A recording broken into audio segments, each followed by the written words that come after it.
Chapter 935. Facing everyone's shocked expressions and gazes, Chao Jingming did not feel that there was anything wrong with what he said. At that moment he was as proud as a primary school student giving a speech on Children's Day. He looked at the old man in the middle with a faint smile. There's no special reason.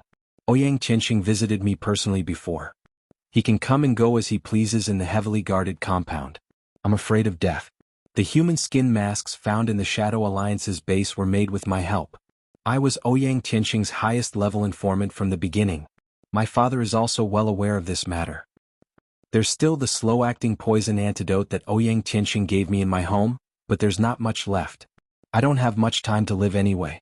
I decided to kill Qin Guang for 2 reasons. First, to vent my anger. Second, because he was unwilling to forgive me. There's no special reason. I've done similar things many times in the past. Alright, I'm done. Chao Jingming looked at everyone with a smile. His expression seemed to be saying, hurry up and praise me, hurry up and praise me. Old man Chao was so weak that he almost slid off his chair. It's over, it's all over now. As for the other old men, the expressions on their faces changed from confusion to skepticism, and finally, uncontrollable rage. Qin Guang was dumbfounded by the entire process. Holy **T, the power of forced PY transactions is a little too strong. Chao Jingming did not know what he was saying at all. No, he knew. He understood it completely. He was very clear-headed now. However, his outlook on life and the world had been completely distorted. In his heart, what he said was not a bad thing but glory and achievements. The desire to talk that was forced into him through PY transactions forced him to talk about these glorious deeds. At that moment he was like someone who was born with no sense of pain. His fingers were about to be chopped into pieces, but he was still smiling. Qin Guang thought to himself, thank goodness I never have to be my enemy. How pitiful. All the old men, whether they were on old man Chao's side or not, were now completely enraged. No wonder there had been leaks when they tried to deal with the Special Affairs Bureau in the past. Ouyang Qianxing's spies had already been planted around them. Even Elder Chao, who had fought alongside him for many years, had indirectly become Ouyang Qianxing's subordinate. In addition, when the matter of the human skin mask was first brought to everyone's desk, the bloody reality of tens of thousands of lives also made many elders furious. He had never imagined that Chao Jingming would be involved in this matter. Bastard. Shame. This was simply a disgrace. Old Chao, you taught your son well. Unforgivable. Too many to count. In the middle of the room, old Lin was already an old man. He was so angry that his hands were shaking and his lips were blue. He couldn't speak for a long time. After a long time he finally said, send this father and son pair to the military court. As soon as his voice fell, old man Chao, who had been beaten black and blue by Chao Jingming, felt as if 5 bolts of lightning had struck his heart. He knew that not only would he not be able to protect his son, but he would also be unable to protect his chastity in his old age. His eyes rolled back and he fainted. Old Chao. Old Chao fainted. Although old man Chao was despicable, he had many old friends in the room. The people around him immediately exclaimed. Seeing this, Chao Jingming grinned. Ah, great, great.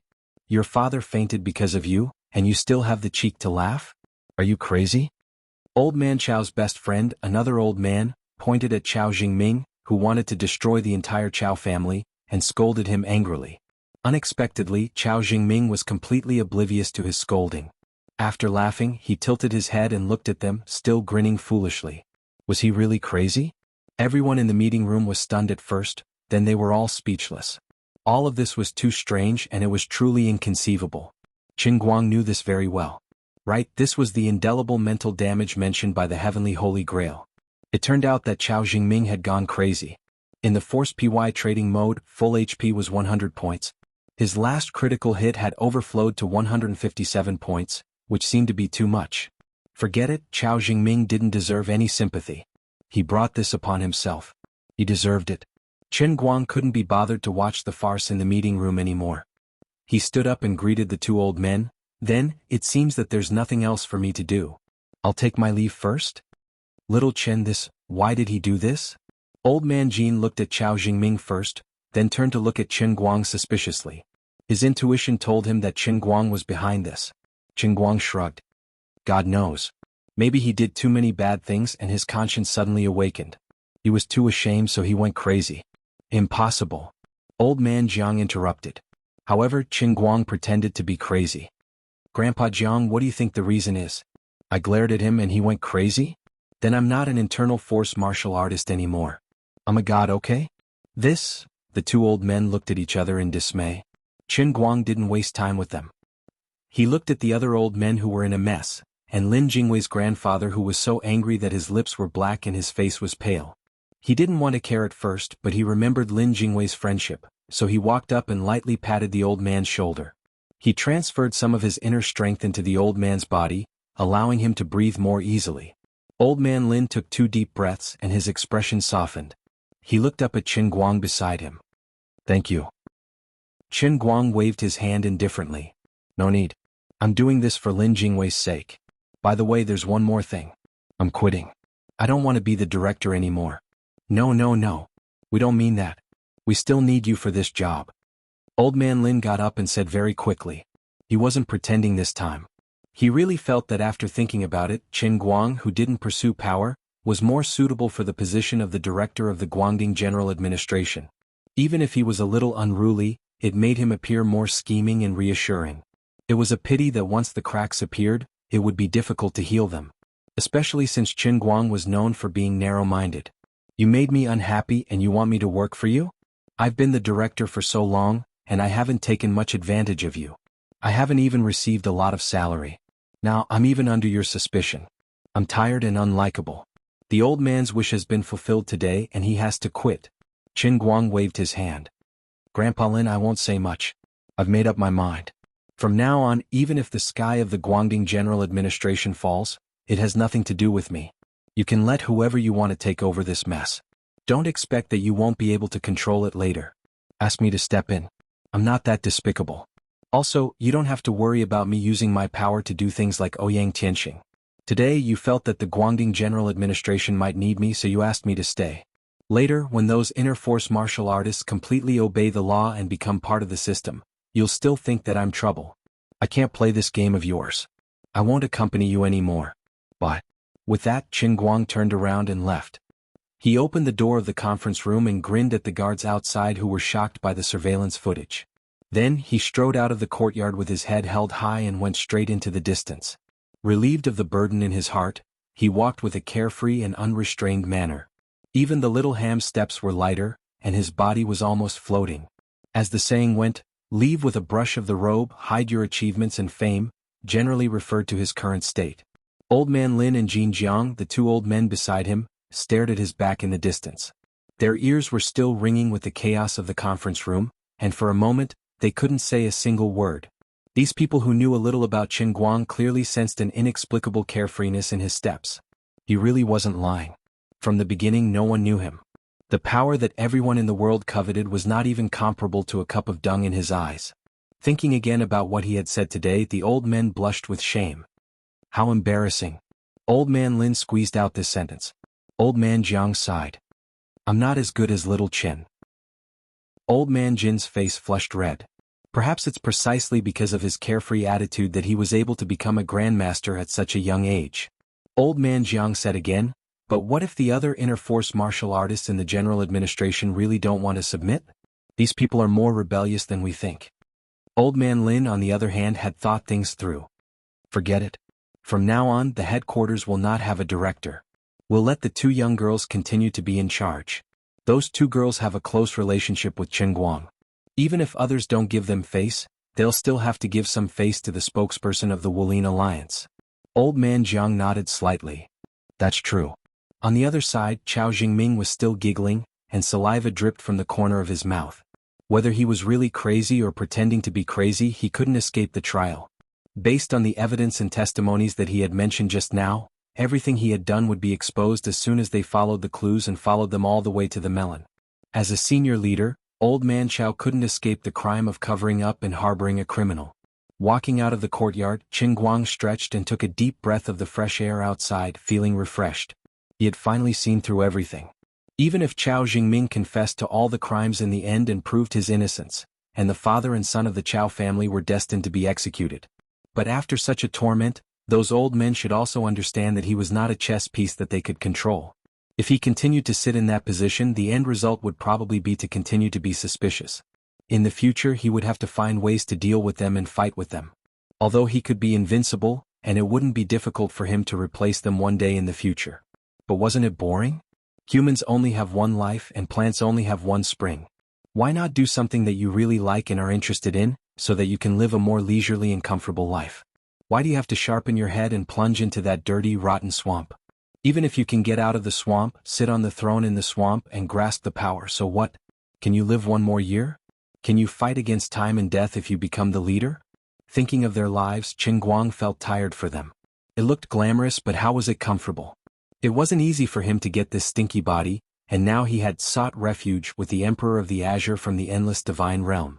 He should have spent more time on the heavenly Holy Grail. He looked up at the blue sky and white clouds above his head. If it weren't for the fact that he didn't want to be too shocking, he would have looked up to the sky and roared. If this place doesn't keep me, I'll roam the world. From now on, I'll just focus on cultivating my path to godhood and saving my sister Lioli. Why would I care about your schemes? Chapter 936. After some commotion in the conference room, the father and son of the Chao family were finally taken away. He didn't know if Chao Jingming was really crazy or just pretending to be crazy, but he was still arrested at the first moment. Naturally, he was investigated from the beginning to the end. Old Chao fainted and was immediately sent to the neighboring medical institution. But according to the doctor's report, the situation was not optimistic. Old Chao was so angry that his blood rushed to his head. He was not young to begin with and had high blood pressure. After the rush, he showed signs of a cerebral hemorrhage when he fainted. Who knew if there would be a more serious aftereffects from this seemingly simple fainting? Although they had finally caught the mole, the other old men in the conference room did not feel very happy. Especially after Qin Guang resigned before leaving, they were all dumbfounded. They felt that they were particularly ridiculous. They had tried to get rid of Qin Guang previously, but they did not expect him to abandon his position as the bureau chief. Everyone then realized that Qin Guang had made up his mind from the beginning to deal with the father and son of the Chao family and leave freely. He would then live a carefree life in the future. But the more carefree he appeared, the more the old men in the conference room felt their hearts clench. How embarrassing. Qin Guang expressed that he did not care how those old men felt. After coming out, he had wanted to call the Guangdong General Administration staff in Beijing to pick him up. But then he thought about it and changed his mind. Although there was no such thing as a seal today since he was going to resign, he had to be more decisive. Therefore, he simply refused Secretary Chu's offer to arrange a car for him. He stood at the gate of the Nanhai Villa district, and under the dumbfounded gazes of the guards and Secretary Chu, he took out his phone and made an online taxi booking. Then, under the fearful gaze of the online hailing taxi driver, he sat down. Sir, Shishan Villa district. The poor driver was scared out of his wits. My brother. Can you not take a taxi here next time? My hands were a little too dirty just now, and I almost peed my pants on the way here. Qin Guang laughed. What's there to be nervous about? Aren't the people in here also human? You can't say that. They're all humans, but the people living here aren't ordinary people.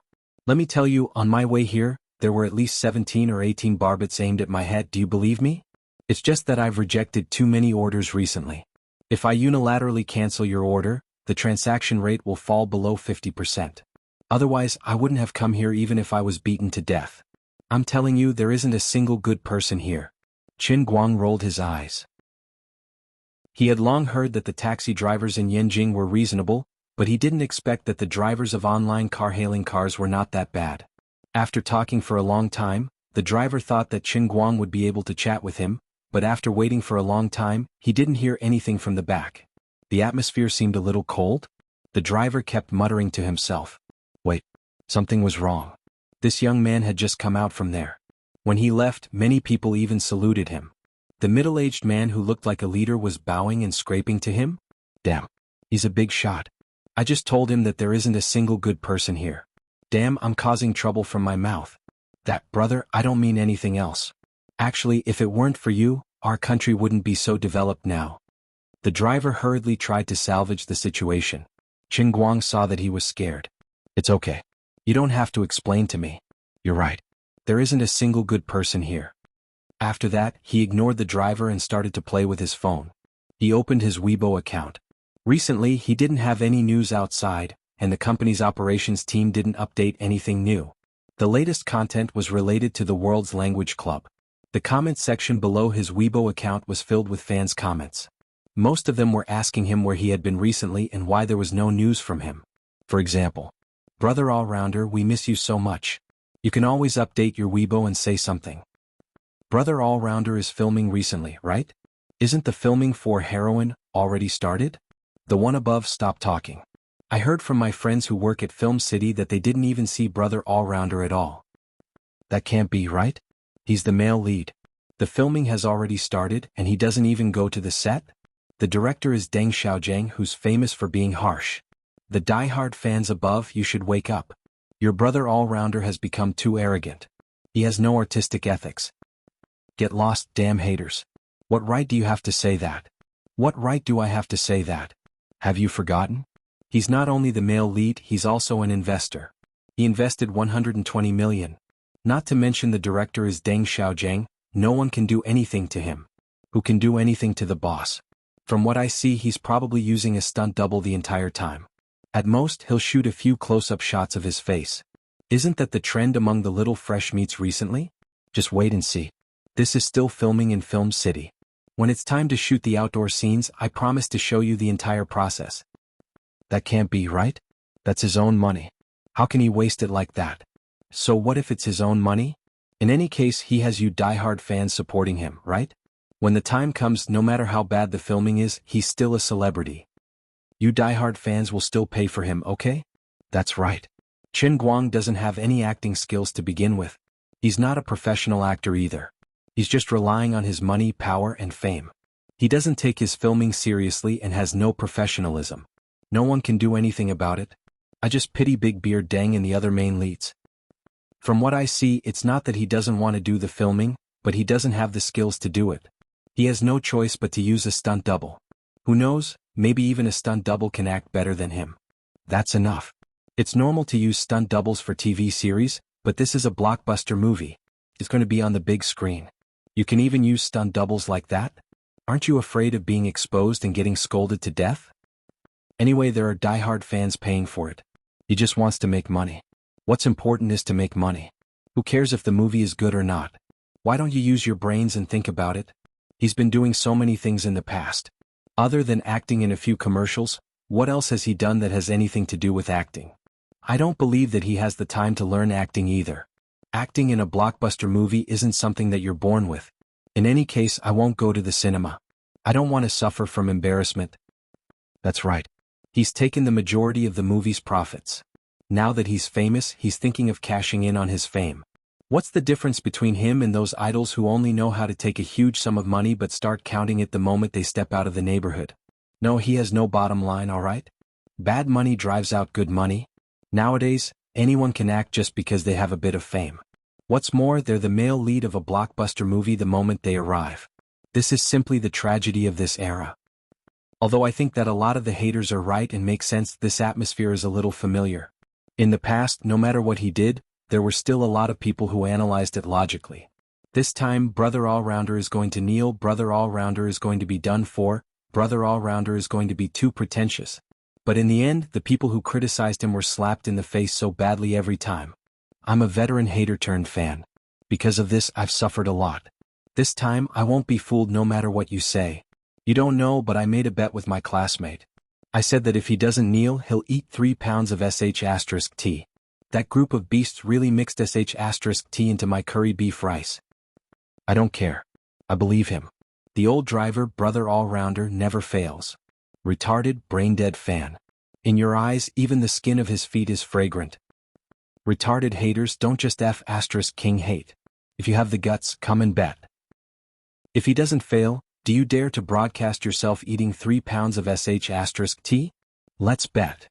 Previous poster, save it. In the past, there were so many people who said the same thing as you that I can't even count.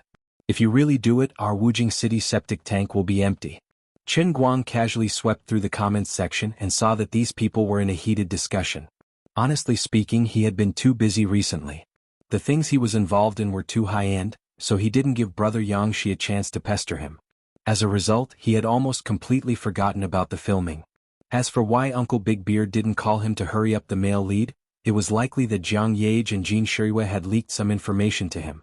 Uncle Big Beard might not be aware of his identity as the director of the Guangdong General Headquarters, but he should be aware of the fact that his status was extraordinary. However, the netizens were really going a little too far. In the past year there had been incidents like Miss Numbers, Mr. Numbers, Masked Knight, and the cutout duo that had sullied the reputations of male idols and popular female celebrities. He had accidentally been classified as one of those people and had become a scapegoat for those people. Are you kidding me? I'm the best actor in history. Is every frown and smile of the old man a good actor? He's going to make you guys doubt your own life. That's right, I'm not born with acting skills, but do you know how much I've suffered and how much cruel training I've gone through to get my acting skills? I'm the most dedicated actor. How many times have I exploded on the spot just to learn acting skills? No one has ever worked so hard to learn acting skills like me. No, I'm really going to die, alright? Looking at the few diehard haters who were slandering him in the comment section, Qin Guang really wanted to beat them to death.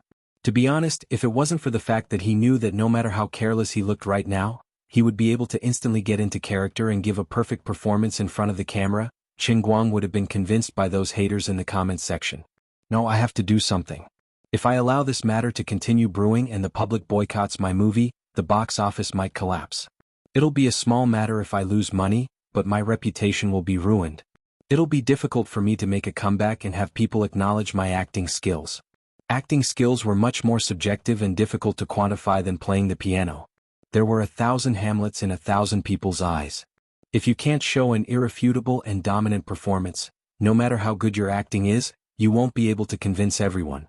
In other words, even if Qin Guang really played a role perfectly, if he had been slandered before, he would have to work hard step by step if he wanted to prove himself. Just like Lil Lee in the past. When he first debuted, he was labeled as a little fresh meat and an idol because he was too handsome. Later, no matter how good his acting was, he could only be a bystander in the Oscars.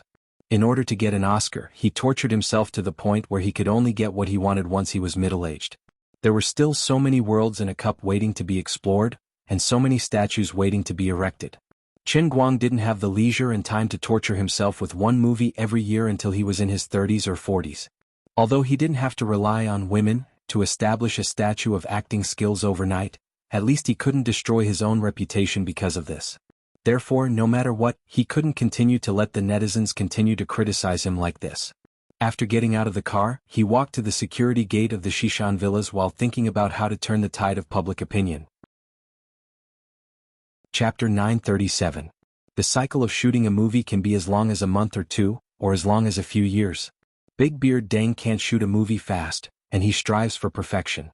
After the scenes are finished, he still has to work on the post-production.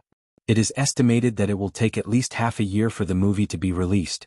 At that time, the public opinion of criticizing his acting skills on the internet will become a wind vane, and it will be politically correct to unite to boycott women. It is hard to guarantee that the worst situation will not happen. That is, others may not go to the cinema to watch the film, but regardless of the consequences, they will first criticize him on the internet and in the circle of life, and they will also collect the negative information on the internet and criticize him logically. At that time, no matter how the people who have watched the film in the cinema or the people who have watched the film on the internet help him, they may not be able to change the preconceived ideas of others. Qin Guang is still thinking about it when he walks to the Zhang's villa and sees Jin Shirue and Jiang Yage. As for the unpleasantness that happened in the Nanhai Sea before, after he just resigned from the general administration of Guangdong, he should feel the melancholy of someone walking in front of the cold tea door. Sorry, he doesn't feel this kind of emotion at all. If today is not the Spring Festival, he even wants to buy a roll of 10,000 firecrackers to celebrate this big news. You look a little absent-minded. I heard from Grandpa that you have resigned, and I thought you were really as free and easy as you pretend to be in front of them. It turns out that you still care about them. Jiang Yage's mental state is not very good at the moment, but she can't show it in front of Jin Shirue. She grits her teeth and asks Qin Guang to sit down, and she goes to pour water. Qin Guang looks at her awkward appearance when she walks and feels very embarrassed. He wants to help her, but she doesn't want to. On the way here, Jiang Yage has told him that he must not let Jin Shirue know what happened between them last night, or she will hang herself. Yage, just sit down. If you sprain your waist, you should behave yourself, or it will take a few days to get better. Jin Shirue gets up and presses Jiang Yage back to the sofa, and gets up to pour water. I'll do it myself. All of you sit tight. Qin Guang took out the cup that he carried with him everywhere he went. Today he was soaking in bamboo green tea. As he added water, he said, I didn't even think about the Guangdong headquarters. I'm having a headache about something else. You really don't want to work? What could be more important than this? Jiang Yage asked curiously. Qin Guang snorted. Of course. Being an official is so boring. So boring. Then what is it that can give you a headache? Jin Shiyue looked at him with interest. Qin Guang blushed. I browsed Weibo for a while on the way here.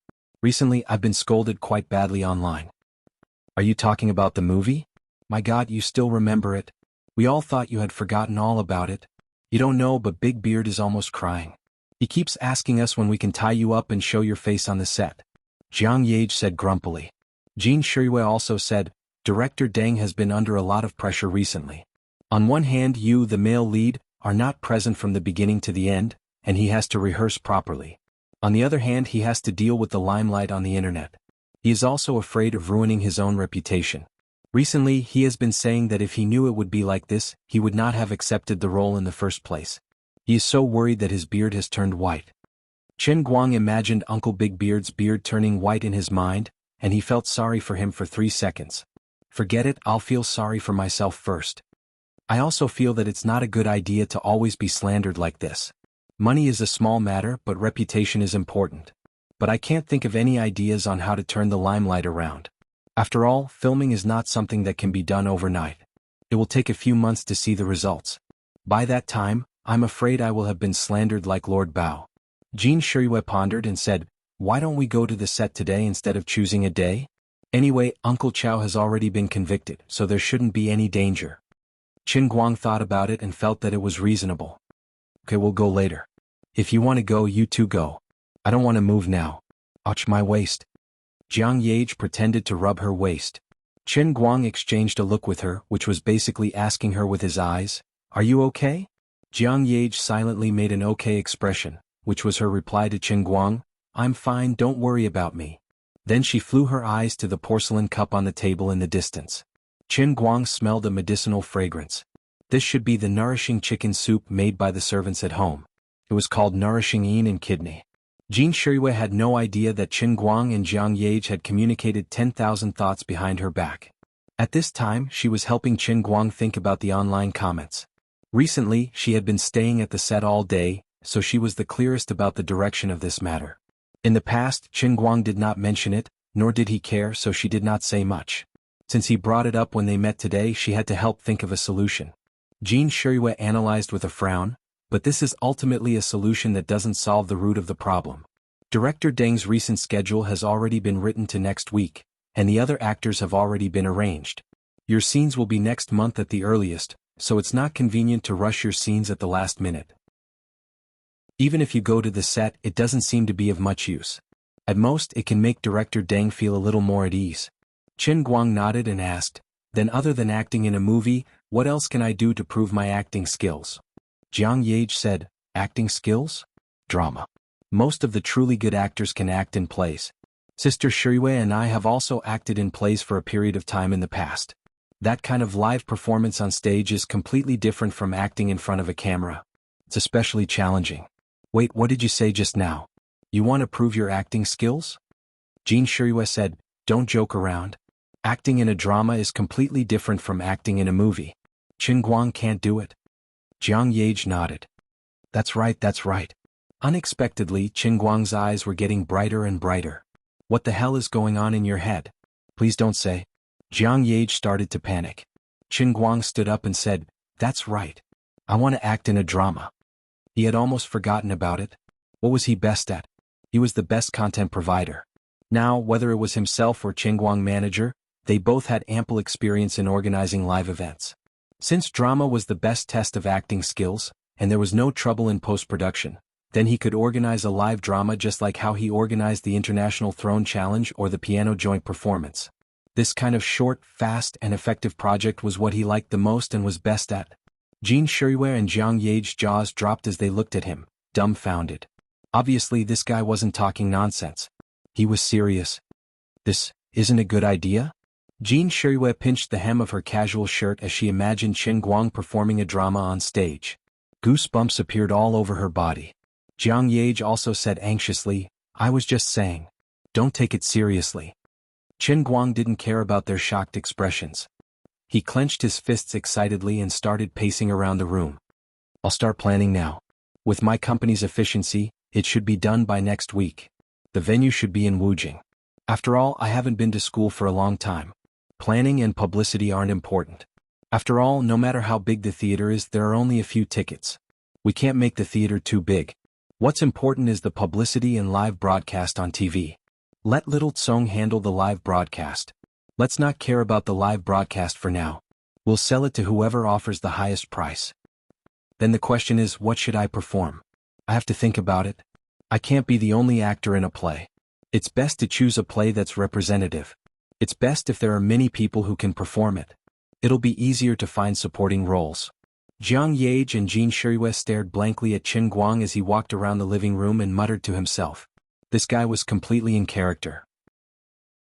Suddenly, Qin Guang turned around and looked at the two of them with glowing eyes. He asked, What's the most popular play? Jiang Yage answered, Thunderstorm. Qin Guang clapped his hands. Good. Let's perform Thunderstorm. That's crazy. Jin Shirue's face turned pale. Don't mess around. What do you think a play is? A children's art show? Do you know what the status of Thunderstorm is in the world of plays? There are thousands of actors in the country, and at least 30% of them have performed before. Do you think it's easy to perform when there are more actors? The more actors who have performed Thunderstorm, the more people will compare you to them. Even a small flaw will be magnified infinitely. Moreover, you've done some commercials before.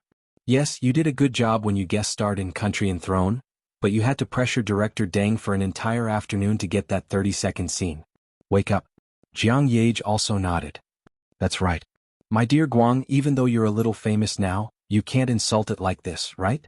Qin Guang stood proudly and smiled. You're looking down on me, aren't you? But I don't blame you. I'm used to it. I can only tell you that a play is a piece of cake for me. Then, under their dumbfounded gazes, he called LV Xiaoyang the butt face. Xiaolu, I've got a new idea recently. Oh, President Qin, please speak. Previously, Qin Guang had casually promised him 100,000 yuan in cash. Comrade Xiaolu had probably used this money to buy a house. The moment he opened his mouth, he was being considerate and respectful to his boss. I want to perform in a play. Get old you and old Fong to help me prepare. I'll perform in the 5 capitals as soon as possible. It's best if it's within the next week. Lu Xiaoyang, this master is messing around again. Do you know about Thunderstorm? It's that famous play. Quickly help me find actors. Money is not a problem. Anyway, we can only use high prices to hire actors. They must be experienced actors and not young actors. It doesn't matter if they're famous or not, but they must have high standards. Only then can they serve as a foil to me. Qin Guang did not wait for Comrade Xiaolu to reply. He hung up and snapped his fingers. Done. Jin Shirue and Jiang Yage were completely speechless. It was like they had seen a ghost. Qin Guang could no longer be called arrogance. He was simply exploding on the spot. Chapter 938. Qin Guang settled the matter with just a few words over the phone. He couldn't care less about what would happen to the people in the company because of what he said. As the saying went, one must be loyal to the ruler. This was the current situation. Because he had to collect faith points, he was destined to do things as he pleased. It would be especially tiring for others to work for him. When he was free, he might have to dawdle for days. When he was busy, it would be like this. With a single order, the entire company would have to move. Before the entire project was completed, they would not be able to rest. Because of this, Qin Guang never treated the company's middle management poorly. People like Yu Hong, Fang Tianyu, Su Li, and Lu Xiaoyang all had annual salaries of more than 200,000 yuan. Yu Hong, who had returned from overseas to host work, had an annual salary of 500,000 yuan. Adding on the bonuses that Qin Guang would occasionally give out, he estimated that his annual salary would not be less than 1,000,000 yuan. It was not the end of the fiscal year yet. When it was New Year, Qin Guang planned to give out a huge year-end bonus. He was not careless about giving out bonuses for competitions, and he was even more careless about giving out salaries to his own people. Anyway, he was so poor that he only had money left. When the time came, Yu Hong's income would only be higher than when he was overseas. In addition, Yu Hong was a high-ranking employee of the Tangjie Foundation. Although his personnel had been transferred, he should still have an annual salary similar to that of a consultant in the Tangjia Foundation. Although the boss, Chen Guang, was always unreliable, every time he did something unreliable he would make a lot of money for the company. Chen Guang also never criticized their work. Although they were quite tired of serving him, the work for the past few months had been quite comfortable. Anyone who used a good boss in China would know. The biggest advantage of following a boss who could become famous all over the country, no, all over the world, was that he didn't have to worry. Anyway, he wasn't afraid of losing money and he wouldn't lose money. The biggest disadvantage was that it was troublesome. Anyway, no matter what he did, he could make a big deal out of a small matter. He could also make a big scene out of a small matter. Every time he did it, he would scare people. It was the same this time. In Beijing, Chen Guang had his eyes on Jin Shiyue and Jiang Yage. "Are the two of you interested in acting with me?" The two of them shook their heads like a rattled drum. They couldn't afford to lose face. Jin Shiyue was even a little angry. She felt that Chen Guang was simply trampling on her professional field. Chen Guang was the only one who did this. If it was someone else, Jin Shiyue would have already looked down on him with her character and blacklisted him in her heart. This person wasn't reliable, and it's best if they don't interact with him in the future. At this moment, Jin Shiyue was worried for Chen Guang. She first shook her head, then worried for him. On one hand, she didn't want to see his money go down the drain. On the other hand, she was worried that he would embarrass himself on stage. From the first time they met, when Chen Guang took the life-saving reward, Jin Shiyue realized that he was a person who would rather suffer than lose face. Jin Shiyue didn't want to see him be unhappy because he lost face on stage. "Sai, I was thinking that if the two of you joined in, the drama would be more popular," Chen Guang said with a regretful tone. Jin Shiyue was slightly moved. She thought that if she could watch over him the whole time, no matter how bad his acting skills were, she might be able to help him. However, on the other side, Jiang Yage desperately winked at her, telling her not to be silly. Jiang Yage pinched her fingers and began to calculate the time for Chen Guang. "You think it's easy? I only have 2 days off. I have to go to the set later. Most of Sister Shiyue's scenes have to be shot during this period. She has to go to the promotion of our new album. How would she have time to prepare for your drama? Even if it's the thunderstorm we acted in when we were learning to act, it's not something that can be done easily, okay? You don't need to revise the script or memorize the lines." Chen Guang nodded. "That's right. After all, you're not like me. I can't just go on stage and act." When he said this, he was really serious. It didn't seem like he was joking at all. Jiang Yage and Jin Shiyue were completely speechless. "My brother, where did you get this confidence from?" The two of them felt very tired. They really sympathized with his employees and his company. Did this guy always do things like this in the past? How tired was that? Wait, it seemed like the two of them weren't any better. In the past, they thought that maybe he was just too busy and couldn't pay attention to acting. Now it seemed that this guy simply thought that he was a genius. He didn't need to learn to act and could do it easily. Although, from the beginning when Jiang Yage appointed Chen Guang to act in the movie, she didn't have high hopes for him. At that time, she even thought that it would be better if he didn't act well. For example, kissing scenes and so on. How happy would that be? It didn't matter if the movie's box office and reputation were bad. Anyway, he had acted in many types of TV and movies. He just hadn't acted in a bad movie that purely relied on reputation. With his and Sister Shiyue's box office appeal, they shouldn't lose too much. It wasn't like they couldn't afford to lose this bit of money. At that time, Chen Guang was just a rising internet celebrity. Jiang Yage felt that even if his acting skills weren't good, he could slowly grind out a good show, just like when he was filming Country. But now it seemed that his attitude was very problematic. She still hoped to slowly grind him. With the confidence he showed today, even if she said a few more words to him, he would probably explode. They weren't afraid that he didn't have acting skills. They were most afraid that he was clearly not a professional actor, but still thought that he was a movie king. The two of them wanted to persuade him again, but seeing that he had eaten a weight and was determined, they thought that it would be useless to say anything in a short period of time. Fine, they had to accept their fate. They would help him pray to the god of acting in their hearts. After the three of them chatted for more than half an hour, Chen Guang and Jin Shiyue went out together. As the #1 investor of the movie and the male lead, he was finally willing to visit the set. Big Beard was so excited that he almost cried. "I say, you're finally willing to come? I thought you became a missing person. Otherwise, I would have thought that you forgot about the movie." "Uncle, look at what you're saying. I'm such a dedicated person, how could I forget? I was too busy previously, otherwise I would have come long ago." Big Beard Deng nodded repeatedly. I understand.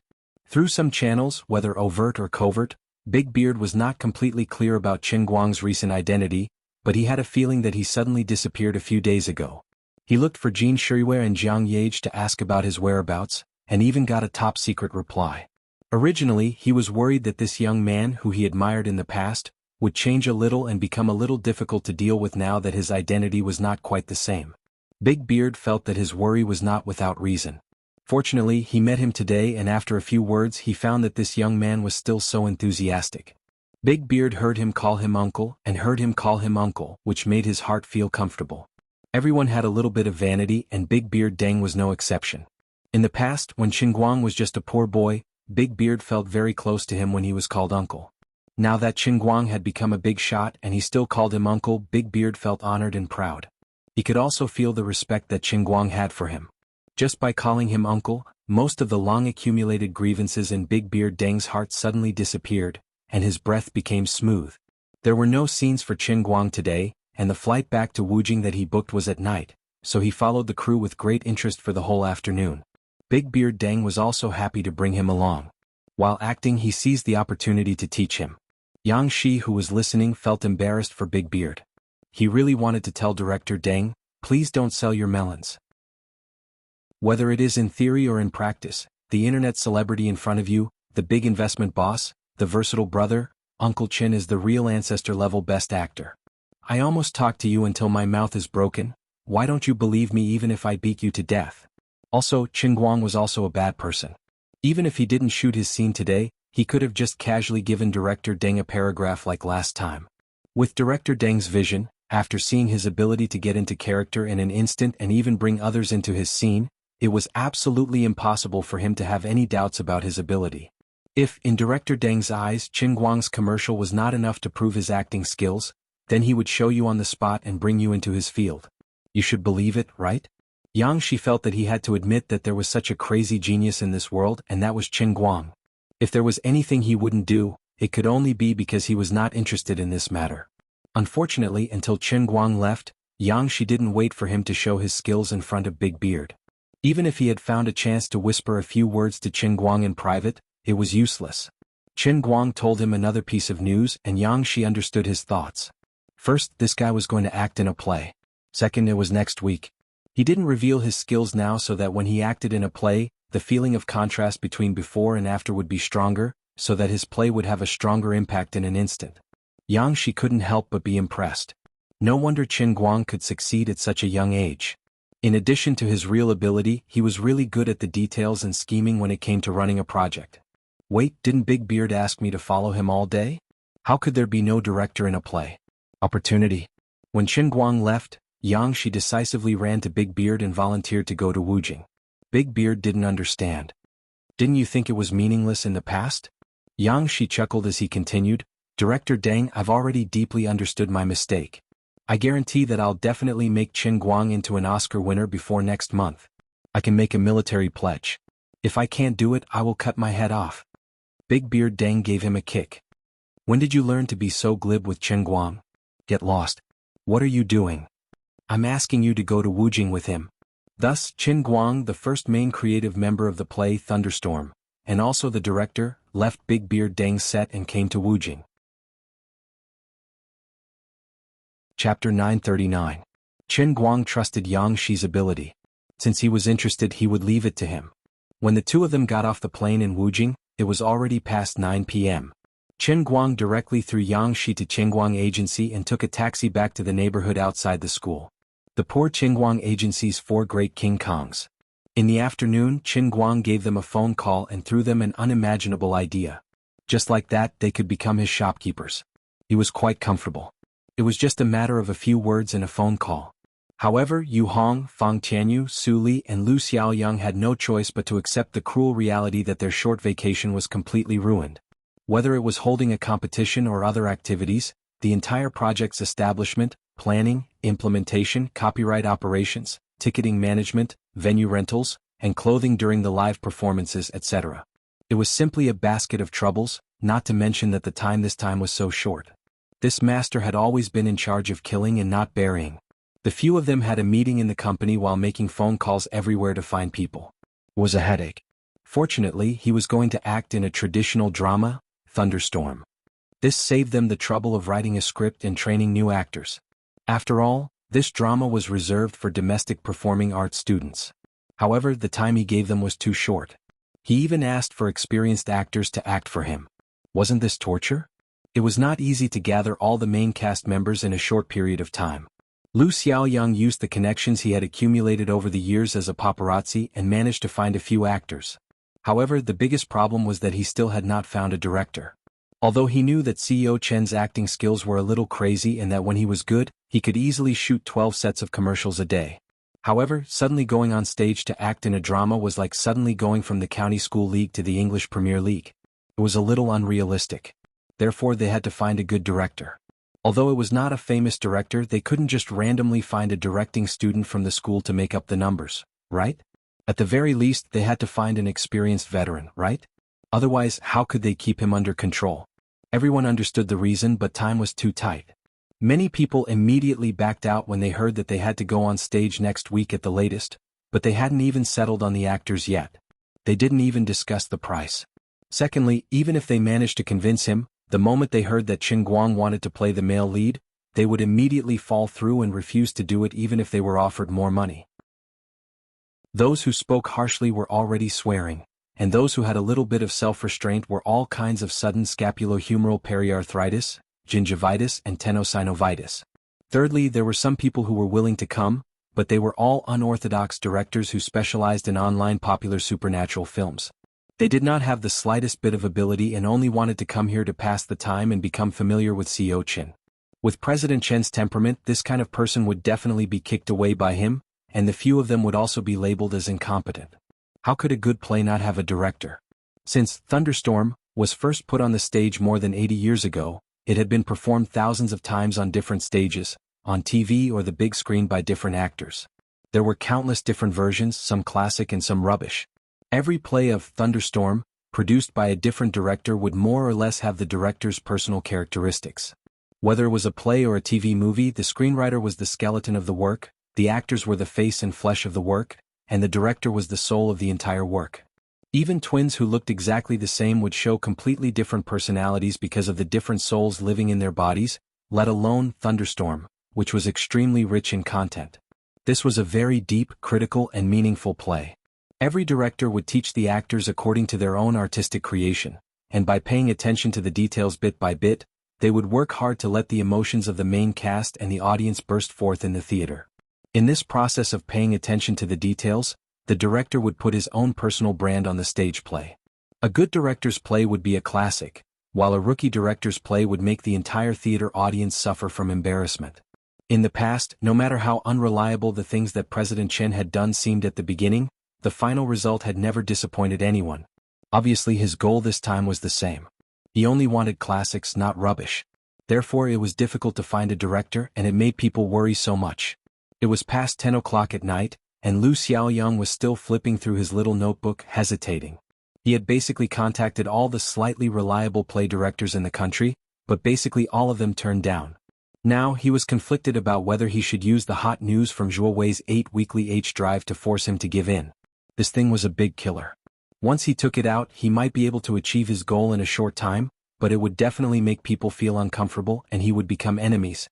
After all, he was a person of virtue and prestige, and he might not even know that the hot news was stored in the H-drive. Xiaolu, why don't you call this person? Desperate times call desperate measures, and we have no other choice.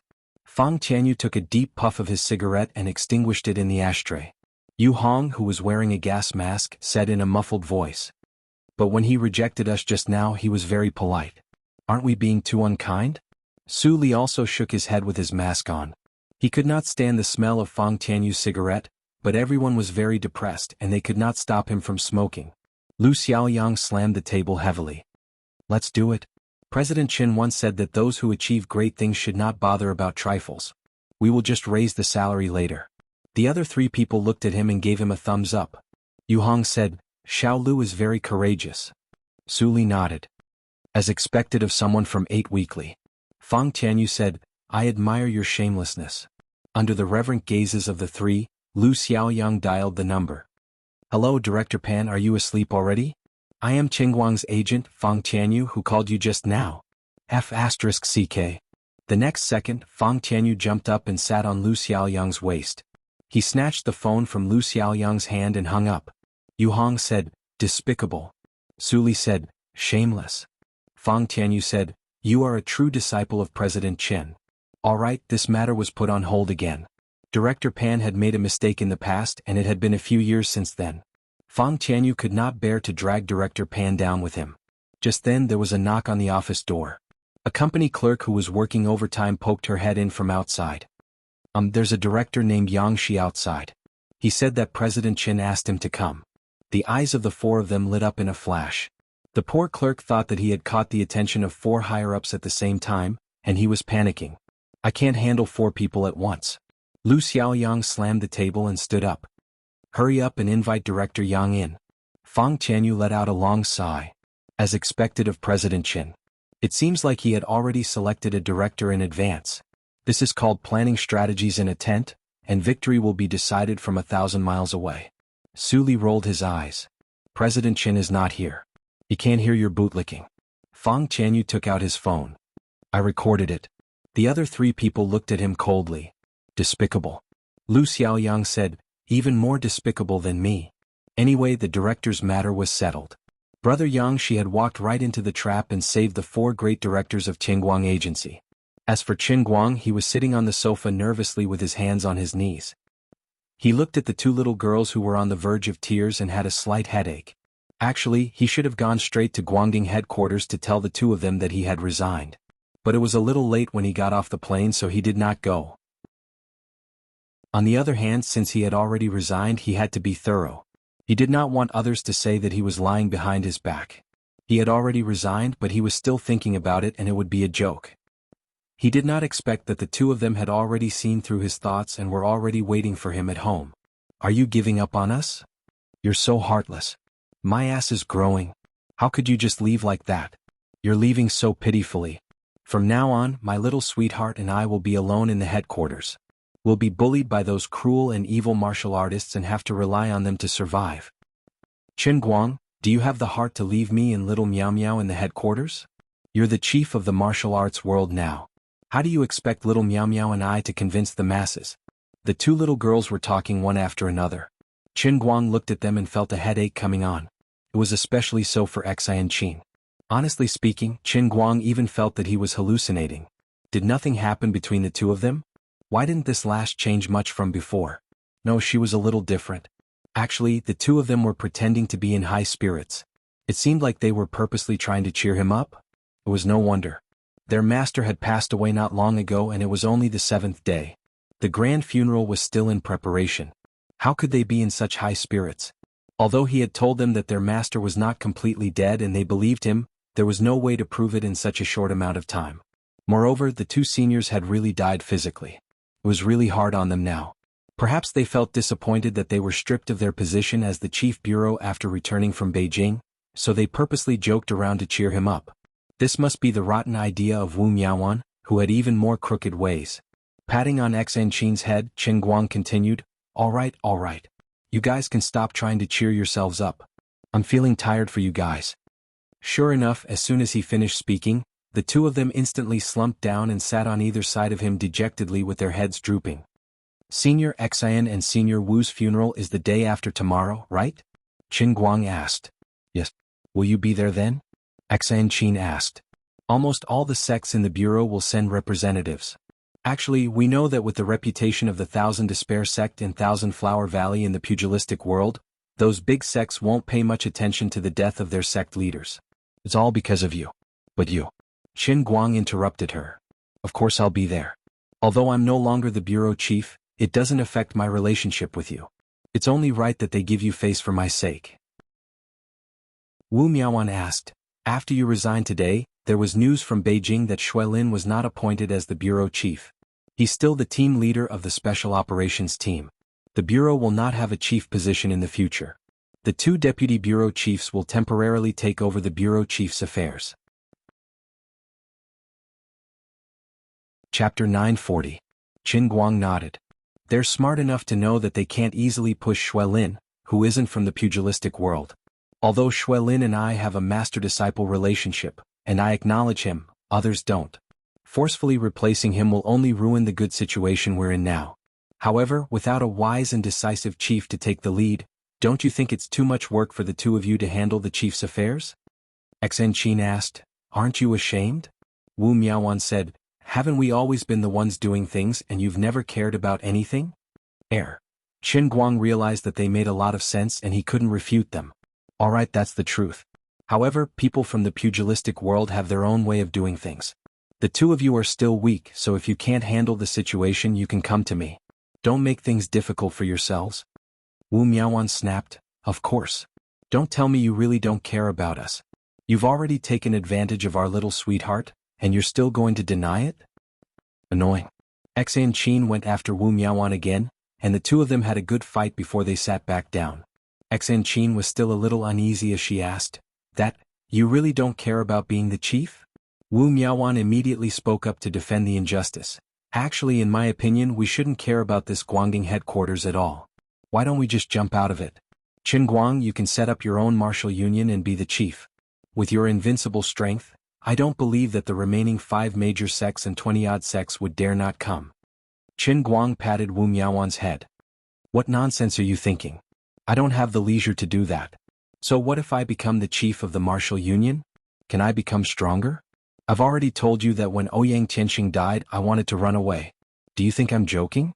The two of them nodded to show that they understood, then shook their heads fiercely, not really believing him. Qin Guang took a deep breath. He decided to show off. He walked to the window with his hands behind his back and looked up at the stars in the sky. You all know that in my previous life I was a grand mage who could almost break through the barriers of the world. Well, in fact, I became an elemental controller later on. In short, I was very, very strong, the kind of strong without boundaries. My journey is the sea of stars. Why would I care about a mere mortal job? Compared to being a bureau chief, I am more willing to pursue the pinnacle of power. How vast is this universe? You have no idea how many terrifying existences there are in this vast and boundless universe.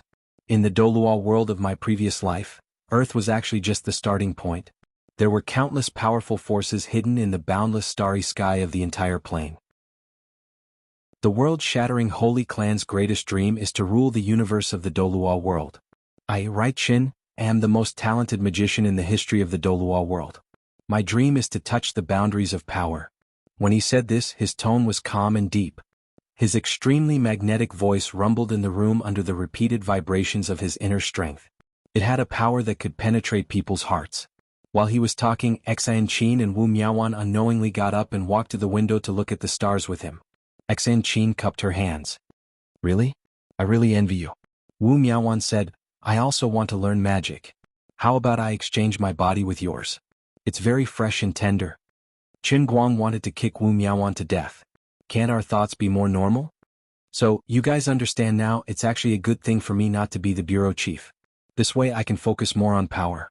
Although I still can't be sure now, maybe one day when I recover or even surpass the power I have in the Doluo world, I can find a way to let Senior Xian and Senior Wu come back to life somewhere. You guys will also have a chance to meet again. As for the two of you, now is the time to fulfill the wishes of the two seniors. Since the two of you represent the Thousand Despair sect and Myriad Flower Valley in your current positions, don't let go of this opportunity to strengthen your sect. Otherwise, the two seniors in the Heavenly Kingdom, if they find out about this in another place they will be sad. Qin Guang continued to keep his hands behind his back, maintaining the demeanor of an expert. Wu Miaoan nodded like a chick pecking at grains. Alright, no problem. Of course, little darling, and I understand. But I want to ask, Lord Big Chrysanthemum Head, do you have a way to dual cultivate? When little darling and I are done with our work, we can dual cultivate together and make you stronger faster. Alright. Little Miaoan, restrain yourself. Xan Qin turned around and pulled Wu Miaoan away. Even though Wu Miaoan was the one who was shooting off her mouth, if she really ignited Qin Guang's fire, Xan Qin would definitely be the unlucky one. Watching the two drive away from the window, Qin Guang didn't feel melancholy. He actually didn't have any desires at this moment, and he wouldn't do anything to the two of them at such an inappropriate time either. A gentleman was lustful, but he did it in the right way. Now wasn't the right time. The next morning, Qin Guang woke up early and packed his things.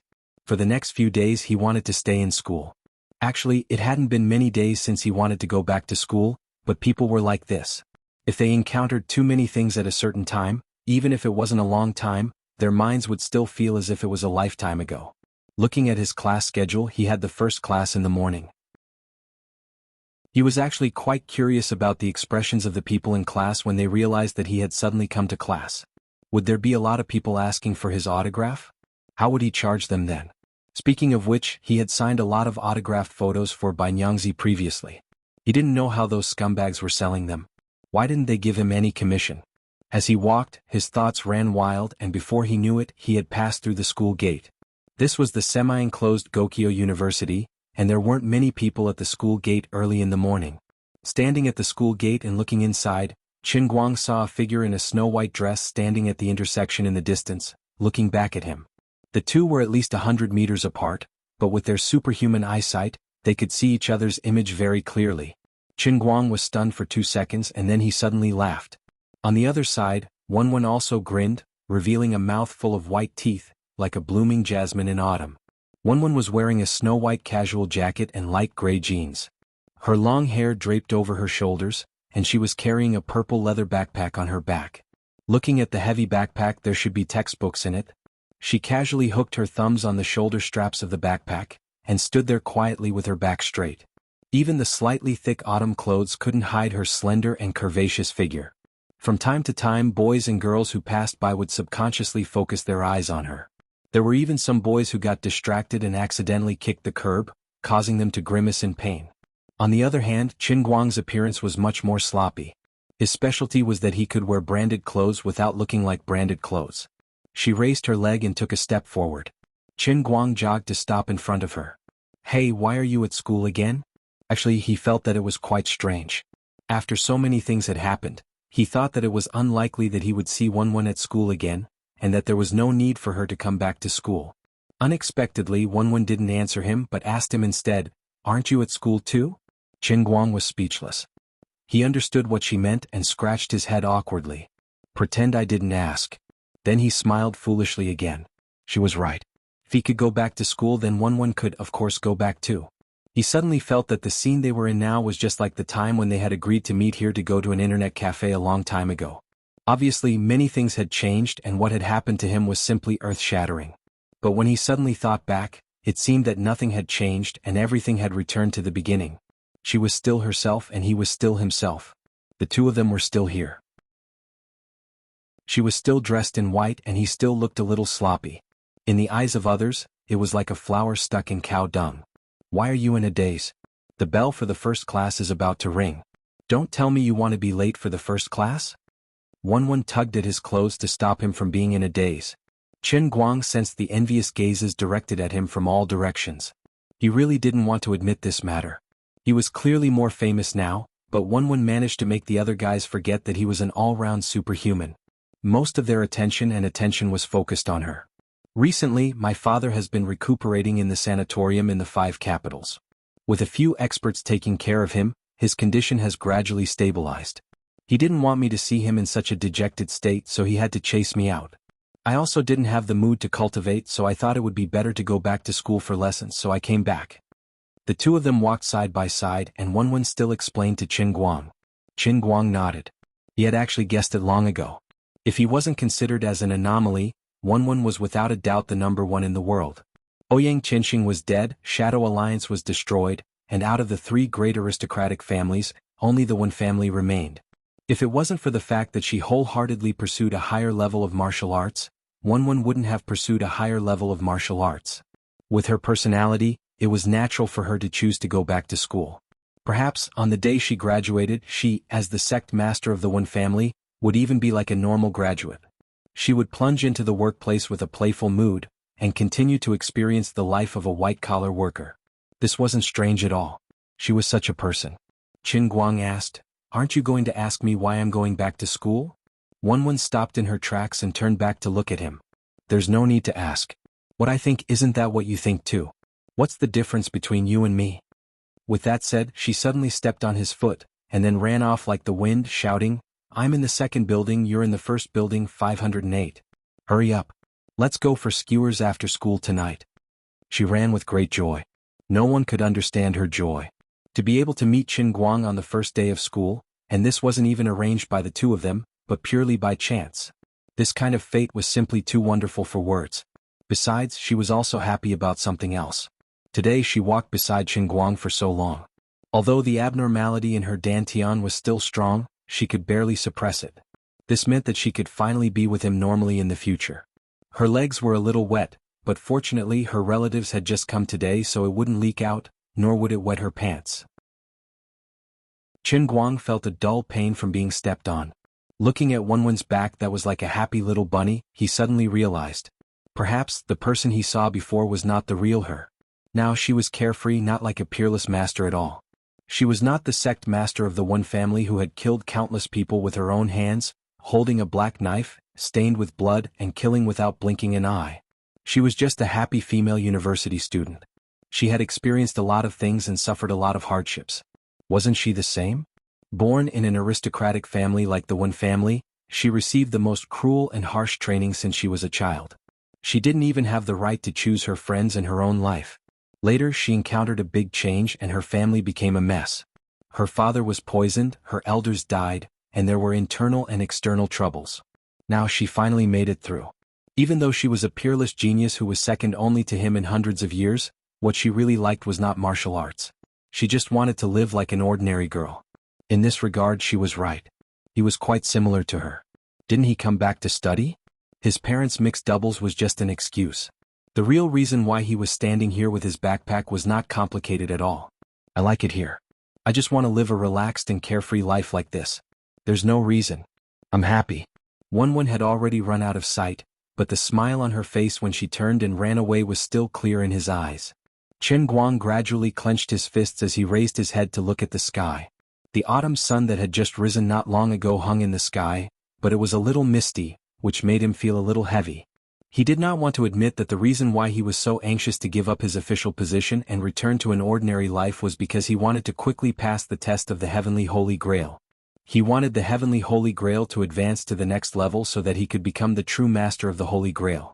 In fact, ever since the end of the second world of punishment, he had been unable to get rid of the pressure in his heart. He had an ominous premonition. After becoming a martial saint, he was affected by the chi of heaven and earth, and this feeling was even more obvious. Although the power of the Holy Grail that filled the sky and the earth was still thin, it was continuously becoming stronger. Qin Guang lowered his head and looked at the cup in his hand. He clearly knew that the change was happening, but he was powerless to stop it. In short, I relied on you to protect me in the past. But now I am stronger than you. I don't know what will happen in the future, but this time I will protect the smile on your face. Qin Guang finally came back to class. In an instant, this explosive news spread throughout the entire Jinhuan Academy. Before his but even touched the chair in the classroom, someone had already sent out a message. Yo, Brother Guang, what a rare guest. As soon as Qin Guang sat down, Bai Nyangzi ridiculed him in a strange tone. Qin Guang spread out his hands. Stop talking nonsense. Where's my share? Bai Nyangzi looked confused. What share? Qin Guang said righteously, the share of selling my autographed photo. Chapter 941. Unexpectedly, as soon as he asked this question, the faces of Lin Jingwei, White Lady, and Bramble all darkened, just like a beaten eggplant. Xiong'er waved his hand. Don't talk about it. There were people who bought it in the beginning, but most of them were girls, so we happily sold some.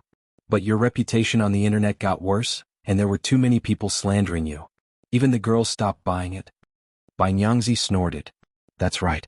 We even advertised it to ward off evil spirits, but we still couldn't sell it. Lin Jingwei said, so, in the end most of it was burned. Including the cost, we basically didn't make a profit in the end. Qin Guang, thank you guys for not apologizing while burning it. You don't say, Guang bro, your photos are super useful. I got an SSR the day after I burned them. Xiong'er perfectly demonstrated what it meant to be crazy and courting death. Then he got beaten up.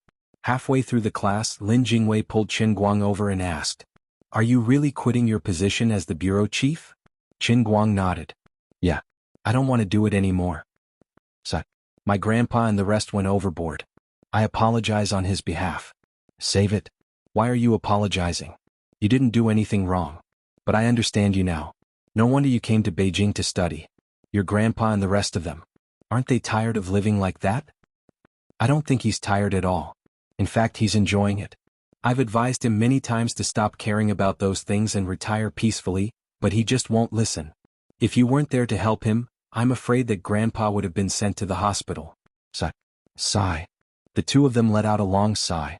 One was the third-generation Prince of China, and the other was the youngest Vice Minister in the world. Yet, they sat together in the classroom and sympathized with those old gentlemen who were addicted to politics. Things in the world were just so strange. After the first class, an uninvited guest came to the classroom and called Qin Guang out. "Vice President Han, why are you looking for me?" Qin Guang strenuously nodded his head and waved his hand at the passers-by as he spoke to Old Han. Old Han felt that this was not a good place to talk. "Why don't we talk in my office? There are so many people coming and going. You're really famous now." When he arrived at Old Man Han's office, Qin Guang realized that Old Man Han had moved. He felt that he had addressed Old Man Han wrongly. Old Man Han was no longer the vice principal but the principal of the academy. Su Lijing and Wang Ren were done for. Deputy Dean Deng, who was on Wang Ren's side, was unlucky at that time. After a semester, Dean Tong, who also wanted to cover up for Su Lijing, should have moved on and left. Naturally, it was the turn of Deputy Dean Han, who was conscientious and upright, to take over. It had not been easy for him. He had endured for most of his life and had finally made a name for himself. In the end, before he could congratulate Old Han, the old man threw him a piece of bad news. He was going to get a demerit. "Little Qin, it's like this. Although you're doing music, making movies, and participating in all kinds of competitions, you're indeed bringing glory to the country and the school. Our school is also proud of you, but almost everyone in the school knows that you're still a student. Previously, the counselor asked you if you wanted to take a leave of absence, but you didn't want to, so what? Since the start of the semester, you've called for a total of 39 times. 5 of them people took turns answering for you. Even Sun Xiaoxuan and Gaoye answered for you. Alright, of course they all saw through you.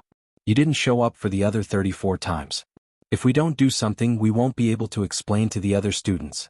You know, after the incident with Su Lijing and Wang Ren, our school is under a lot of pressure. At the beginning of this semester, the principal said to rectify the academic atmosphere, and you're so conspicuous. I'm feeling bitter. Vice President Han, just tell me what difficulties you have. Hey Qin Guang, how about this? The school will give you a demerit, okay? Of course, I won't force you. If you're not willing, I won't mention it again. I'll explain to the school leaders. You're the face of our school now. Even if there are some rumors, we can handle it." Looking at the old man's sincere and pleading expression, Qin Guang was really embarrassed to refuse him. However, he was also unwilling. In fact, he had skipped classes in the past, but he had never encountered any demerits. Unfortunately, a tall tree attracts the wind. Times are different from the past. He knew that he was very eye-catching now. It wasn't strange at all to be picked out as a model. The school's intention was also very obvious. They wanted to put on a show for others. Did you see that? Our school is so strict that even celebrities don't have special privileges. Alright. It's not impossible for me to cooperate, but I have a request. Okay, say it. Qin Guang rolled his eyes and said, I reckon that I'll have to skip a lot of classes at the end of this semester. My request is simple. Just this one demerit will do. But if I skip classes again, you can't hold me back. Old Han was a little hesitant. Qin Guang didn't want to comply. Vice President Han, don't ask for too much. It's not that I don't want to go to class on purpose. It's just that I often have other important things to do. There's no other way. How about this? I can promise you one thing. Anyway, I promise I won't fail any classes this semester, okay? Although I'm not in school, I won't fall behind in self-study. Didn't you see that I passed all the makeup subjects last semester? When Old Han heard this, he recalled the matter reported by the teacher. At the start of the semester, Qin Guang's makeup test results were quite strange. One moment he got full marks, the next moment he passed the passing line. He was so crazy that he couldn't even find any evidence of him cheating. Are your makeup test results real? He asked doubtfully. Qin Guang smiled confidently. Vice President Han, Qin Guang, might not be righteous enough in other matters, but when it comes to exams, I definitely have a clear conscience. Qin Guang would definitely not admit that he had asked Nicosia to take the exam on his behalf. There weren't many decent men like him who were willing to spend faith points to exchange for the special training in a cup just for a mere exam. Alright, then it's settled. As long as you don't fail the final exam, I'll grant you the privilege. But if you fail then? Just give me a detention. Old Han was a little speechless. Since when could detention be used in such a way? Forget it, I won't argue with him. I'm Qin Guang. At noon, Qin Guang, Sun Xiaoxuan, Gao Ye, and Lin Jingwei ran along the streets and ate a hearty meal of Japan chicken. Now that he was not short of money, he personally treated them to a welcoming party to celebrate his successful return to school. In the afternoon, an announcement that shocked the campus was directly published on Gokyo University's campus website, Azure Starry Sky. Qin Guang, one of the 5 brightest stars in the country and even the world, the almighty Superman, was given a demerit. The reason for his demerit was even more unbelievable. He actually skipped class. There were countless people who skipped class in the school, but there was no reason for him to be one of them. Although the management this semester was stricter, many people were given demerits. But there were even more people who didn't even go to class from the beginning to the end, especially when he was a relatively relaxed 4th year. Most importantly, he was a famous person and yet he was still caught? Why didn't he think of a way to get in through the back door? As soon as the news came out, Bai Nyangzi, who was enthusiastically browsing the web on his phone, saw it. Brother Guang. Good news. Get lost. You've been given a demerit. Go and play with your balls. Qin Guang also did not expect old Han to be such a scammer. He only said that he would be given a demerit, but he did not say that he would announce it to the whole school. I've been King scammed. I accidentally became famous. How embarrassing. Forget it. Fortunately, my parents are still traveling abroad and they probably won't see this. Some things really can't be thrown up randomly. Just as he was thinking about this, his father called. Qin Guang's heart skipped a beat. It can't be, right? What a coincidence. The call connected and it was his father's voice. Young man, you did well. Come, stretch your head over, I'll give you a red blessing. He did not know what his father had learned abroad, but the moment he opened his mouth, he wanted to give him a red blessing. Dad, why did you call me? What are you talking about? How have you been recently? He decided to use the strategy of avoiding the topic. Qin Guoli snorted. Not much. I just got off the plane and I saw your good news. You're very good at your studies and you've even gotten a demerit. Damn, it was indeed a flag raised. Qin Guang was not afraid of other people, but he could not do anything to his parents. He could not tell his father that he was once a deputy minister, and the reason he skipped classes was to save the world. He could not say it out loud for fear of getting beaten up. Dad, it's a long story. Forget it, I won't talk to you anymore. You're not young anymore and you should graduate next year and start working.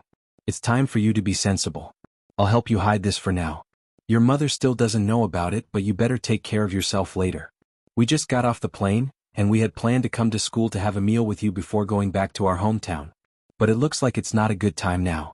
I'll think of a way to bring the whole family back. Qin Guang laughed. Dad, you're the one who dotes on me. What else can I do? I'm not doting on you, I'm doting on your mother. I'm the only one who can take a beating. If I were your mother, I would have gotten Parkinson's disease long ago. That's true. Be careful on the way back. After hanging up, Qin Guang let out a long sigh of relief. He had dodged a bullet and almost got screwed over by old Han. Brother Guang, did your father just say he's going to give you a red buff? Bai Nyangzi was being cheap again. When he begged Qin Guang to help him promote books on Weibo, he kissed him like a grandson. But after the matter was over, he kept on being cheap and sly. Later on, when he needed someone's help, he could lower his pride and beg humbly, so that no one would be angry at him. Qin Guang decisively gave him a black buff. After school, Sun Xiaoxuan wanted to ask Qin Guang out for a movie, but by the time she got up, Qin Guang was already out of sight. Gao Ye felt indignant for Sun Xiaoxuan. This guy must be up to no good again. Don't you care about him? Sun Xiaoxuan became calm. I don't care about him. Why? Because he always has a reason to do things. I think he's always right. Gao Ye stared at her, dumbfounded. She sucked in a breath of cold air. Oh my God, you're so blind. No, you're not blind anymore. You're blind. Chapter 942. In fact, Qin Guang and Wenwen didn't do anything special. They said they were eating skewers and they were really just eating skewers. Originally, he wanted to go to the internet cafe to play a few games with them. However, considering that he was getting more and more famous, eating skewers with a beauty on the street was shocking enough. If he went to the internet cafe to play games, he would probably be surrounded by people. On the other hand, Wenwen didn't want to stay with him for too long. She found that although she could handle the situation in her dantian for a while, after sitting with this guy for a long time, the strange feeling in her heart would become stronger and stronger as time went by, until it was difficult to suppress. Today she didn't want to be eaten up by Chen Guang, so she ate more than 300 skewers in a few bites. Then she used the excuse of going back to the nursing home to see her father, got up and ran away. Under the stunned gaze of the boss, Chen Guang gave him more than 800 yuan and drove to the company. More than a day had passed, and the matter of the play had progressed a lot. Yang Shi was also a big shot in the industry. With him around, it was much easier to find actors. Now the actors had basically been selected. They were coming from all over the country, and they would all be here by the day after tomorrow at the latest. The script for Thunderstorm was ready-made, but it involved copyright issues, so Lu Xiaoyang had already gone out to handle it. On the other hand, for the sake of Chen Guang, it wasn't difficult to cut the queue and find a theater in Wujing. As for the costumes and props, they found a company that Chen Guang was familiar with. It was the company that had bought his armor and then sent it back to him. Until now, Chen Guang still remembered the name of the boss of Iris's flower company, Hao Yukai. He had a deep impression of him. Okay, since you're almost done, I won't ask any more. Chen Guang was extremely satisfied with the efficiency of the company. There was strength in numbers, and this was the benefit of it. Brother Chen, don't you want to read the script first? Yang Shi held the freshly printed script in his hand and shook it in front of Chen Guang.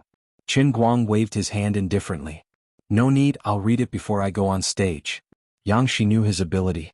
Seeing that he wasn't in the mood to read it, he didn't rush him. That's fine. Yu Hong and Fang Tianyu were stunned by the conversation between the two. At first, he thought that Director Yang was an old acquaintance and would more or less be able to restrain CEO Qin and make him pay more attention.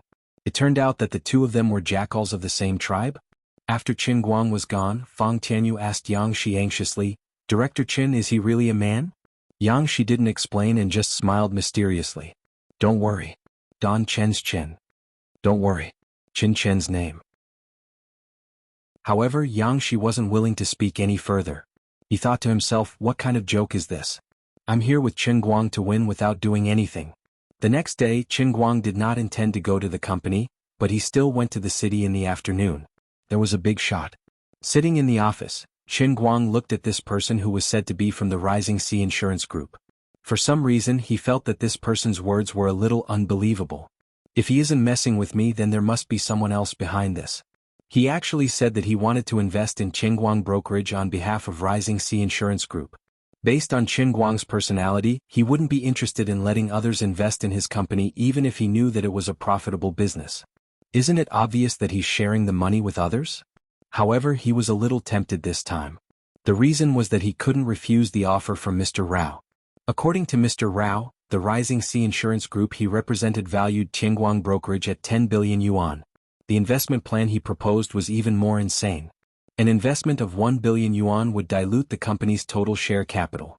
The Rising Sea Fund would hold 5% of the company's shares, and Qingguang and Tangjie Fund's shares would be reduced in proportion.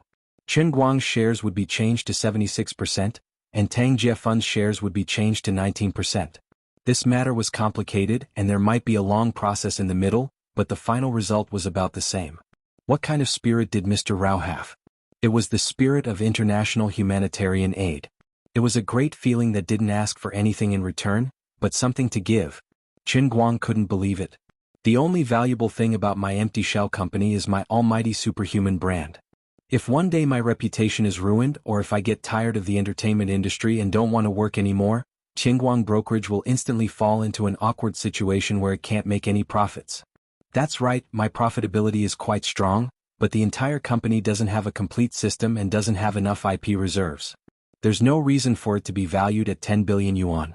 What's more, according to the Rising Sea Fund's investment, Qingguang Brokerage has a premium of 20 billion yuan. Are you stupid? What ability does the old man have to give me money like this? I'm a little nervous. Mr. Rao, your proposal looks very tempting, but I don't understand why. I really don't think Qingguang Brokerage is worth this price. Qingguang placed Rao Xinghai's proposal to the side and pressed his hands on the mahogany desk. As he spoke, he subconsciously leaned forward to give Rao Xinghai the illusion that he was tempted. The other party was an old fox in the business world, and the bait was too tempting. Qingguang subconsciously felt that something was wrong. He had to be on guard. He wanted to make Rao Xinghai feel that he was naive and see if he would reveal his fox's tail. Mr. Chen, you're belittling yourself. Qingguang Brokerage has only been established for a few months, and you've already made hundreds of millions in profits. You've already proven the value of Qingguang Brokerage. The cultural industry is booming now, and the pie will only get bigger and bigger in the future. However, companies like Qingguang Brokerage that can maintain a good profit rate during such rapid growth are still rare. Other companies that operate copyrights are mostly in the stage of financing and burning money for copyrights. You're already one step ahead of the others. Furthermore, Mr. Chen, you're different from other celebrities. There's still a lot of value to be excavated from you. I'm sure that you have more than what you've shown so far. You might not know this, but before the Olympics there was a swimmer with the surname Ning. According to some evaluation agencies, his personal IP value could reach 20 billion. Mr. Chen, you're only higher than him. Some WeChat public accounts, and even Poppy Chan, whose content creation ability is not as good as yours, can be valued at more than $1 billion. I've valued Qingguang Brokerage at 10 billion, so it's reasonable to increase it to 20 billion. Qingguang was almost convinced by him. According to Mr. Rao, money was not being spent as money nowadays. Billions and billions were being spent at every turn. Did he think they were burning hell's money? Comrade, you can't stop using fake drugs. Those who truly understood the industry knew that the cultural industry had been bragging to the heavens. Even Little Tsong's bamboo live stream was no longer burning money for live streamers. During the craziness of the first half of the year, any lousy live streamer would sign a contract fee of 100 million for a few years, or 30 million for a year. In the end, it was the end of the year now, and it was time to settle the bills. Those who owed wages were owed wages, and those who were slaves of different surnames were all over the streets. That meant that the bubble was about to burst, and the money couldn't be burned anymore. It was easy to say that traffic could turn into cash, but was it really a stump for countless heroes to achieve? The click-through rate of online television dramas depended on it. It also depended on it to increase its popularity and topicality. It also depended on it to increase its box office earnings. It also depended on it to increase the number of viewers and bullet screen comments in the live stream rooms. Everything was fake prosperity. It only depended on the advertising sponsors who were stupid and rich to pay the bills. But there were many smart people in this world, and there were even fewer fools who could make money and afford sky-high advertising fees. Everyone had a clear idea of how much this so-called traffic flow was worth. Also, the Chinese Super League, which not many people in the country watched at all, was easily offered transfer fees of tens of millions of dollars to big foreign brands, with annual salaries of hundreds of millions. In the end, the stadium's occupancy rate was less than 50%, and the jerseys and other peripheral products couldn't be sold at all. They only had the ability to spend money, but not the ability to generate revenue.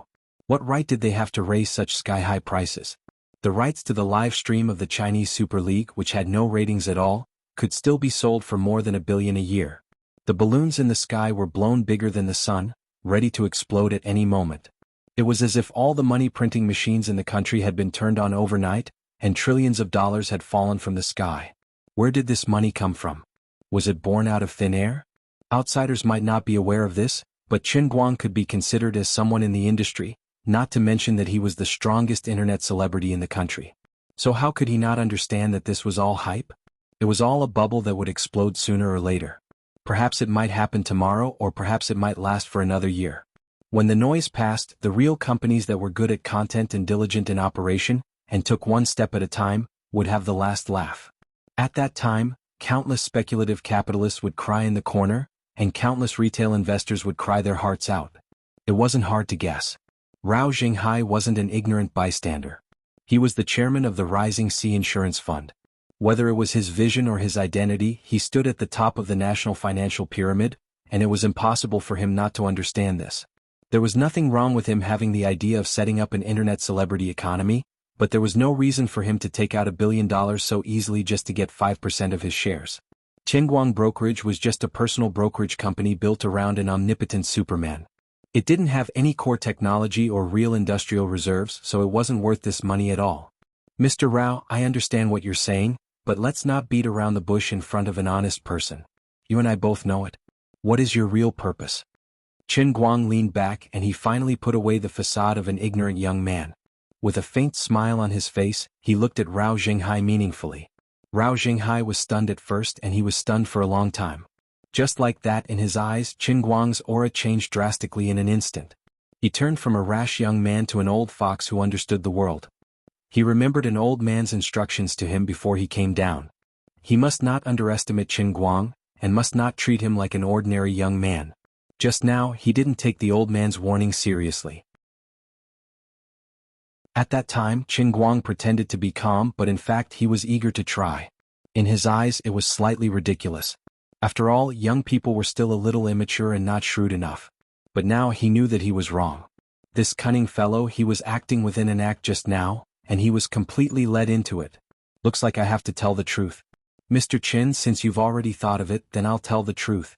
Actually, this isn't my idea, it's a request from the higher-ups. They feel that it's necessary to give you some compensation. As Rao Jinghai said that, he pointed to the sky mysteriously. Qin Guang suddenly laughed. Actually, he had this idea just now and he had already thought of it. Although he was the one who took the initiative to resign in the end, the old men were still afraid that he would lose his position as the bureau chief, and they knew that he loved money. They were even more worried that if the bureau couldn't control the situation in the future, they would still have to ask him to step in. They were afraid that he would really become a wild crane that didn't care about the world. That was why they came up with this idea. They purposely gave Qingguang brokerage a high valuation, and then arranged for a fund with a powerful background to buy the investment. On the surface it was free money, but in the dark, it made him owe them a favor and he couldn't get away. Actually, he knew that he should have had a tacit understanding with the other party, and he shouldn't have forced him to say it. However, he was already tired of scheming with the old men. Now that he had asked Rao Jinghai to tell the truth, Rao Jinghai would pass on the content of the conversation between the two of them to the higher-ups. This was also his way of showing his attitude. Don't play tricks with me anymore, it's very annoying. Mr. Rao, then please thank them for me. Let me think about this for another 2 days and I'll give you an accurate answer. After Qin Guang laughed, his face darkened, and his knuckles rhythmically knocked on the table and he said word by word. Rao Jinghai took a deep breath and he was really shocked this time. It's almost like giving you 1 billion for free and you still want to think about it? Chapter 943. When Rao Jinghai left the Lida building and returned to the hotel, he was still in a daze. Back then, when he was asked to use Shanghai's funds to invest in a mere internet celebrities company, he was extremely against it. However, the higher-ups were too determined and more or less revealed to him that the owner of Qingguang brokerage, Qin Guang, was an extraordinary person. It would be a miracle if he could be roped in with money. Otherwise, the price he would have to pay would be unimaginably heavy. At the very least, he would have to take out power that was close to the Hall of Treasure to satisfy him. At that time, Rao Jinghai was shocked and finally agreed to this seemingly unreasonable request. He felt sorry for himself. Other people who played with the internet celebrity economy were actually playing with capital bubbles. They would easily blow up the bubble, but in reality, the amount of money that was actually taken out might not be that much. It might not even be their own money. Who would be like him, taking out such a huge amount of real money to give money to others? Before coming here, he had also done a very detailed assessment of Qin Guang's company. It was undeniable that although Qingguang brokerage had only been established for less than half a year, and they were always doing things that were unreliable, their profitability was indeed terrifying. It was indeed a miracle that this company could accomplish such a feat with such a small size. Qin Guang himself was considered a genius in the business world. Every time people thought that he was going to lose money, he ended up making a lot of money. It was said that every time he did an event, he would say to the public that he didn't want to make money and that he didn't want to make money at all. However, he didn't lack money. Just based on the terrifying profitability of Qingguang brokerage, the company's valuation was indeed much higher than its cash flow. From the professional perspective of Rao Jinghai and his team, a valuation of 2 billion to 3 billion was acceptable. If it was more than 3 billion, anyone who wanted to invest in it would be a fool with too much money. However, even if he was valued at 2 billion and invested in cash, he would have to sign a VM agreement that would make at least 800 million to 1 billion in 5 years. If he couldn't achieve the profit target, Qin Guang would have to pay for it out of his own pocket or buy back the shares. That was the normal value of Qingguang brokerage.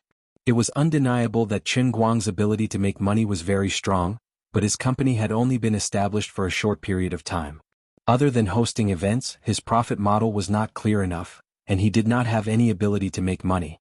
Apart from Qin Guang himself, there was nothing else. The reason why Qingguang Agency could develop so smoothly was largely due to Qin Guang's individual performance and luck. There were still many uncertainties in this startup company, which indirectly pulled down its market value. Therefore, in Rao Xinghai's heart, his valuation and asking price were no different from that of a child giving away money. But he was rejected. After Qin Guang sent Rao Xinghai off, he called Yu Hong and a few other middle-level leaders to his office and told them about what he had just discussed with Rao Xinghai. As Tang Xiaokai's confidant in the Tang Jie Foundation, Yu Hong quickly guessed the truth. Although he did not know the reason, there was no doubt that someone in Beijing wanted to give him money for free. This time it was even more outrageous than the last time. The Tang Jie Fund had paid for the bill the last time, but this time the Rising Sea Insurance Company, which was in charge of paying the bill, had directly increased the amount by nearly 10 times. Is our Mr. Qin the descendant of the previous emperor? Is this a recruitment fee? This is ridiculous. However, Yu Hong did not find it strange that Qin Guang did not immediately agree to Rising Sea's Mr. Rao's request. There must be some reasons that people of his level did not have the right to know. However, Fang Tianyu, Lu Xiaoyang, and Su Li were completely dumbfounded. Rao Xinghai, who was giving the money, might not be fully awake and was sleepwalking. Or perhaps there was something wrong with his brain. However, our Mr. Qin is not inferior to Mr. Rao at all. They're on par with each other. Mr. Qin, you can't do that. I don't understand. Fang Tianyu was dumbfounded. Lu Xiaoyang nearly jumped up. Mr. Qin, I know I shouldn't say much about this, but I still don't understand. Rising Sea only wants 5% of the shares, but they're giving 1 billion in cash. If this is true, there's no reason for them to reject it. Su Li said from his professional point of view, although our company's financial situation is very good now, and there are no signs of needing financing in the short term, it's never a bad thing to have more money. Plus it's 1 billion. Oh my God. Su Li, who usually did not speak nonsense, could not help but add, oh my God, this time. Although he looked calm on the surface, he could not hide his emotions. Qin Guang had wanted to ask for their opinions, but seeing this, he knew that there was no need for him to say anything. They could not give the answer they wanted. In fact, they could not even understand the hesitation in their hearts. I should have asked someone else. They did not know that he was once the director of the General Bureau and could not consider the whole picture. Forget it, don't worry about this first. How's the discussion for the play going? Qin Guang had a general understanding of the live broadcast of the play and the sponsorship. The live broadcast was still bamboo, but the live broadcast on TV had become the Mango channel that he used to dislike. On account of their high price and willingness to pay, since the contract had already been signed, he would forget about it this time. The sponsorship was not as good as he had imagined. He only managed to get a total of 2 companies which did not even add up to 10 million. On one hand, it was not convenient to insert advertisements in the live broadcast of the play. On the other hand, the frequency of his activities was a little too high. The bosses were almost out of money. Now that his net worth had reached a certain level, sometimes he would rather not accept the offer than to lower the price easily. In layman's terms, lowering the price would harm his status, which was not beneficial to his long-term profits. Sitting in the car, Qin Guang racked his brains. Who should he talk to about this? He also wanted Rao Xinghai's money. That was 1 billion. He had no qualms about taking it. However, he also felt uncomfortable. He always felt that the value of his company in the future might not only stop at the level of 20 billion yuan. In this way, it was still possible that Rao Xinghai and his Rising Sea Insurance Company would make money, so he was not very happy. He could not help but complain in his heart, these old men are so unreasonable. If they want to give me money, they can just give me money. Why do they have to target my shares? Although 5% was not much, no matter how small a mosquito's leg was, it was still meat. In the future, the mosquito would mutate and become a huge steak. Moreover, once he took the money, it meant that he had accepted their goodwill, and he would be tied to these people again. He was really quite annoying. However, it seemed like as long as Xan Qin and Wu Miaowan were still in the Guangdong General Administration, he would not be able to escape as the retired general director. No matter how resolute he sounded, if the 2 little Lolas were in trouble, could he not care less? It seemed like it did not matter whether he took the money or not. Unknowingly, as his thoughts ran wild, he thought of a rather reliable candidate. She was an expert, knew the ways of doing business and knew his special identity. Most importantly, he had not seen her for some time and he missed her from time to time. Yes, the candidate was Lu Fei. As soon as he called, he was elated. What a coincidence. Lu Fei had just returned from the neighboring Wutua town yesterday, and she was about to look for him. After meeting Lu Fei at a cafe, Qin Guang went out excitedly. When he arrived at the private room, Lu Fei was already waiting for him inside. I saw that you usually drink tea, so I didn't order coffee for you. When I just came over, I brought a packet of Longjing tea from my father's friend. You can drink it yourself. Chen Guang took the tea box from Lu Fei, carefully grabbed a small handful from inside, and threw it into the Tongtian Holy Grail. Then he happily made a pot of water. His nose was full of the fresh and tranquil tea fragrance. Longjing tea is such a good thing. What do you mean by drink it yourself? I even drink Humao Feng tea. Didn't you just call to ask me something? Say it. Lu Fei took a sip of coffee, rested her chin on her elbow, and looked at Qin Guang with her head tilted. Qin Guang was not the same as the people in her circle. Just like this Longjing tea, it was a good thing, but she would never take it out of her house for others to drink. Other people might have their own channels to get it, but they would never be like Qin Guang. He was clearly worth hundreds of millions and had a high position of power, but he still looked so precious and happy. Lu Fei felt that Qin Guang was not pretending to be happy to please her, but he was really happy. As for others, even Zhong Bai and Wang Qing, who had a particularly good relationship with each other, would never be happy for such a small thing. They were used to that kind of extravagant life. Even if they also showed such cheerful expressions, it was most likely to be to make her happy. Lu Fei felt that Qin Guang was particularly real, but at the same time, particularly mysterious. His driving skills were the first thing that attracted her, but after knowing him for a long time, Lu Fei found that Qin Guang seemed to be omnipotent. Later, she learned that he was a living magician in his previous life.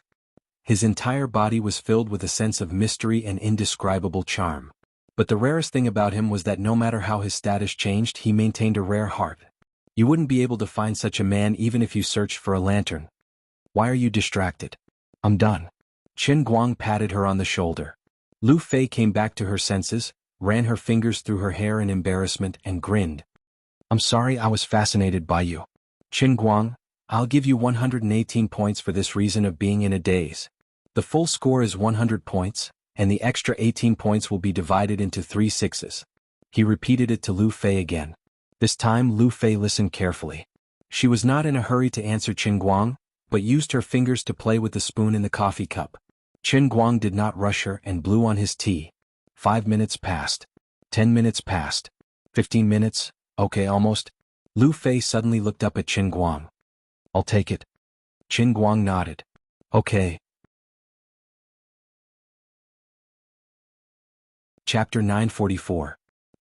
You're not even going to ask me why? You definitely won't harm me. I can't make a decision. You know better than me. If you think it's time to take it, then take it. So infuriating. I've just come up with a whole bunch of reasons to convince you.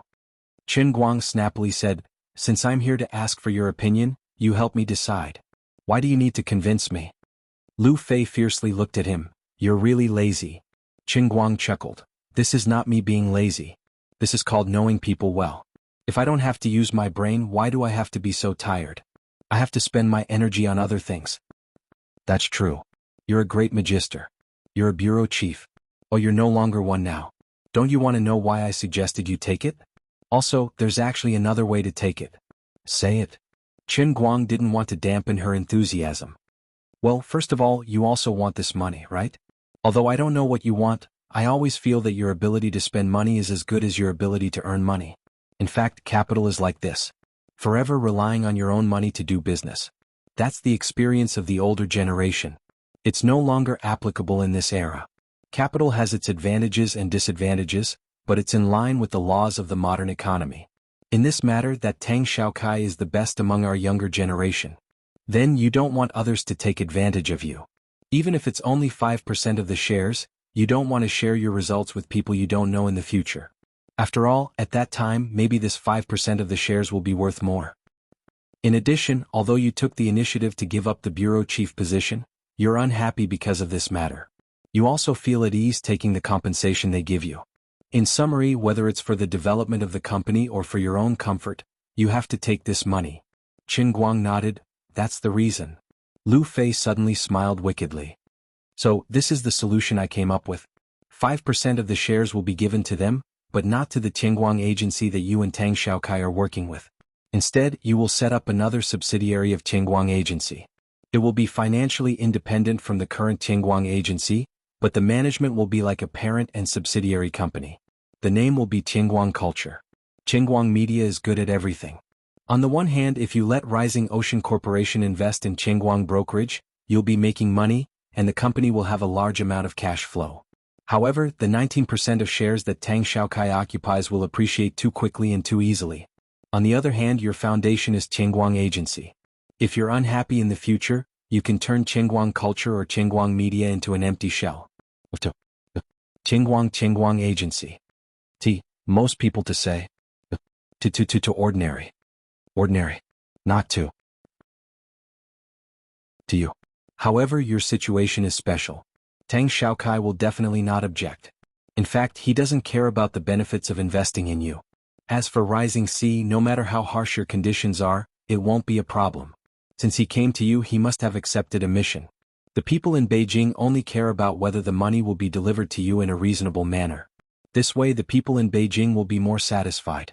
Rao Jinghai of Rising Sea has no choice. He will think of a way to explain to the other shareholders of Rising Sea. Even if he pays from his own pocket or seeks funding from others, he will find the money for you. Qingguang's eyes gradually brightened. He asked, "Can the parent company and the subsidiary company be completely financially independent?" Lu Fei raised her eyebrows. Of course. They're both independent legal entities.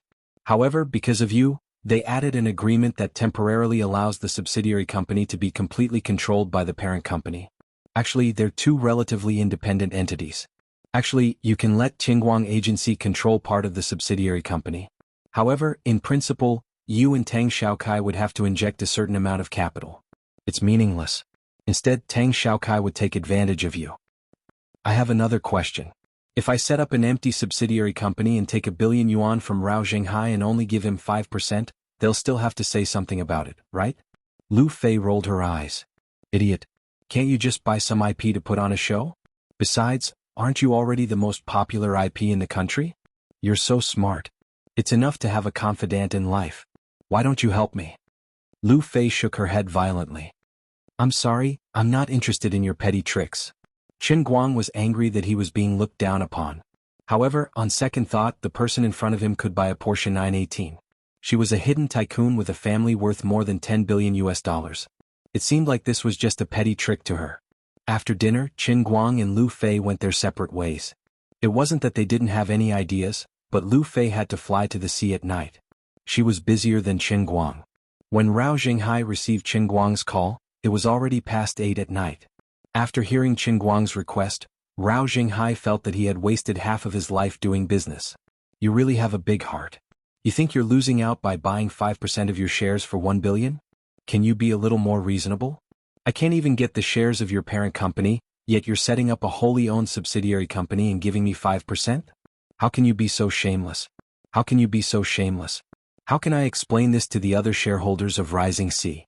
Unfortunately, Qingguang didn't seem interested in negotiating with him at all. In any case, this matter was settled. Can you handle it or accept it? Let's do it. If you can't handle it, I won't rely on your money to live. We'll go our separate ways. Qingguang didn't say it clearly, but his meaning was clear. No matter how angry Rao Jinghai was, he could only report it as it was. On the way back to the office, Qingguang received an unexpected call. It was from Old Master Jean. Qingguang chatted with him briefly. Old Master Jean didn't reveal too much to him. He was just concerned about Qingguang's current mental state. He was afraid that Qingguang had a hard time getting over it. Qingguang didn't like other old masters, but Jin Shiyue and Jiang Yage's grandfather had been helping him from the beginning. He couldn't be cold to him, so he spoke politely to him. Before hanging up, Old Master Jean hinted to Qingguang about Shanghai. Old Master Jean must have received Rao Jinghai's report and called to dispel Qingguang's concerns. Qingguang pretended not to understand, so he didn't explain it to him. However, Qingguang knew that Rao Jinghai had lowered his head at the speed of light. Perhaps Old Master Jean was the one who instructed Rao Jinghai to do this. However, they would never understand. Although Qingguang loved money, he was no longer as attractive to him when he had money to a certain extent. It was already 9 p.m. when he arrived at the office. Su Li had already gotten off work and Lu Xiaoyang was still working on the copyrights.